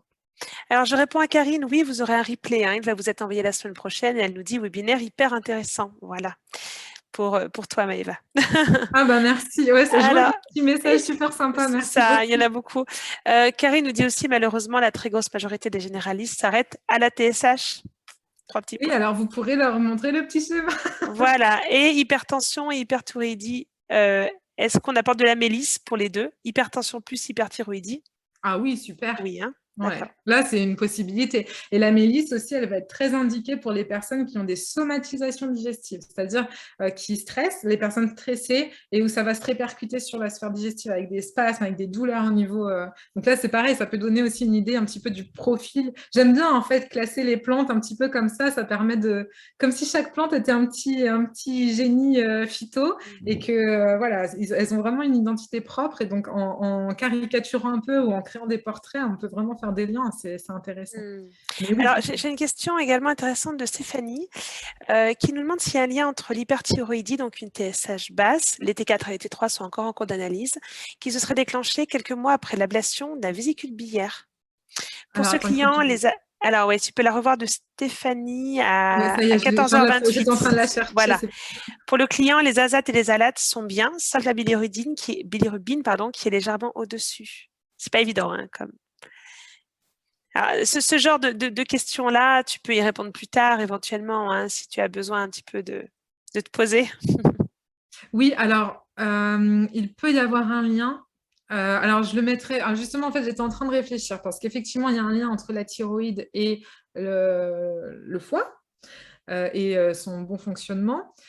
Après, en fait, je me dis aussi au niveau de la vésicule biliaire, ça peut aussi avoir un impact sur la digestion et sur le système intestinal dans son ensemble et sur la mise en route, entre guillemets, d'une auto-immunité sur un terrain prédisposé. Ça peut aussi être ça. Donc là, ouais, il faudrait que je réfléchisse vraiment pour voir tout. Enfin, j'aime bien voir la cartographie complète, mais ça peut aussi être une indication, une hypothèse. D'accord. Alors, Lauriane nous dit, j'ai une hypo et la plante des pieds très orangée, très orangée. Donc, je dois manquer de cofacteurs pour utiliser la provitamine A. Comment stimuler cette utilisation pour transformer la bêta-carotène en vitamine A? En fait, le bêta-carotène, il se transforme en vitamine A grâce aux hormones thyroïdiennes. Donc, c'est un peu le cercle vicieux dont je vous parlais. Donc, ça veut dire quand on manque de vitamine A, on manque d'hormones thyroïdiennes ou de bonne réception, etc. Et quand on manque d'hormones thyroïdiennes, eh bien, on manque de vitamine A. Donc, justement, en se supplémentant directement en vitamine A ou en s'alimentant avec de la vitamine A animale, on va aussi pouvoir redonner un petit coup de pouce à ce cercle-là pour favoriser la sécrétion d'hormones thyroïdiennes, leur bonne utilisation et du coup, après, qui pourront repartir dans le cercle vertueux. Mais il n'y a peut-être pas que ça. Donc, ce ne sera peut-être pas juste la vitamine A, le facteur déclenchant, mais en tout cas, là, il faut l'apporter à ce moment-là. D'accord. Blandine nous dit, si plus de thyroïde est sous l'évothyrox, comment peut-on aider la personne naturellement? Ça devient compliqué. À partir de la fonctionnalité. En fait, c'est ce que je vous ai dit. Alors, où est-ce que c'est? Non, c'est pas là, je me perds. Non, c'est pas là. Je vous en ai parlé. Voilà, c'est ça. Donc, quand on a une personne sous l'évothyrox, on ne peut plus s'occuper de la glande. Donc, on ne peut plus s'occuper de la partie production. Par contre, on peut s'occuper de la partie fonctionnalité. À partir de la thyroxine. On parle de la thyroxine et voilà. Tout le reste. C'est ça. La thyroxine, c'est la T4. Donc, pour la conversion, le transport et la réception au niveau des cellules. Mais évidemment, au niveau de la synthèse, on ne peut plus rien faire. Mais par contre, voilà, il y a quand même tout ce schéma-là. Et c'est ce qui va éviter que la personne sous l'évothyrox soit à plat. Parce que si elle est sous l'évothyrox, elle va avoir plein de T4, c'est super, mais si elle ne sait pas la convertir, si elle la convertit en RT3 ou si elle la convertit bien en T3, mais qu'elle ne la reçoit pas au niveau cellulaire, l'évothyrox, il ne sert à rien, quoi. Donc, il ne sert pas à grand-chose, quoi. Donc, on va voir à ce niveau-là. Alors, Étienne me dit, une personne sous l'évothyrox depuis 20 ans, pensez-vous qu'elle puisse se sevrer ou la thyroïde se sera-t-elle nécessairement atrophiée? Alors, je ne vais pas faire de pronostic parce que c'est vraiment pas mon rôle. Moi, je suis toujours optimiste. Je me dis, tant qu'il y a de la vitalité, il y a des choses qu'on voit, qu'on n'explique pas et on pourrait se dire, oui, depuis 20 ans quand même, tant qu'elle a une thyroïde, que la vitalité est bonne, ça prend du temps. J'imagine que ça ne se fera pas en 2 semaines, ça c'est sûr. Mais par contre, on peut améliorer. Alors après, jusqu'où, je ne sais pas. C'est aussi sa vitalité, ses capacités d'auto-guérison et de retour à l'équilibre qui vont le dire. Mais voilà, le corps, à partir du moment où on le sollicite, on lui donne toutes les briques pour revenir à l'équilibre, généralement, il sait faire beaucoup de choses par lui-même. Donc, je ne baisserai pas les bras, ça c'est sûr. Moi, je suis toujours optimiste par rapport à ça. Il y a toujours une amélioration possible, vraiment. Ça, j'en suis persuadée. Alors, nous avons encore de nombreuses questions et le webinaire a commencé depuis 1h50, donc on a largement dépassé le temps. Il y a encore beaucoup de questions. On va y répondre. On y répondra dans un deuxième temps, en début de semaine. Vous aurez une réponse par mail. Voilà, Maëva et moi-même allons travailler sur vos questions. On vous répondra. On va devoir arrêter là. Maëva, donc je te laisse enlever ton partage. Ah, voilà. Écoutez, en tout cas, je vous remercie beaucoup pour votre participation. Je suis désolée pour les personnes à qui on ne peut pas répondre tout de suite, mais on a déjà largement dépassé le temps. Merci Maëva. Merci beaucoup. J'ai été vraiment ravie de partager ça avec vous. J'espère que ça vous a donné des clés, que ça vous a intéressé. Je sais que c'est pas forcément facile la thyroïde, mais parce qu'elle est c'est la clé de plein de choses. Mais prenez juste déjà ce que vous avez à apprendre et puis après on peut toujours approfondir. Mais voilà, merci beaucoup pour votre attention et pour vos retours qui sont super sympas. Ça me fait très plaisir. Merci à toi. À très bientôt. Merci beaucoup. Et merci à tous pour votre présence. À bientôt. À bientôt.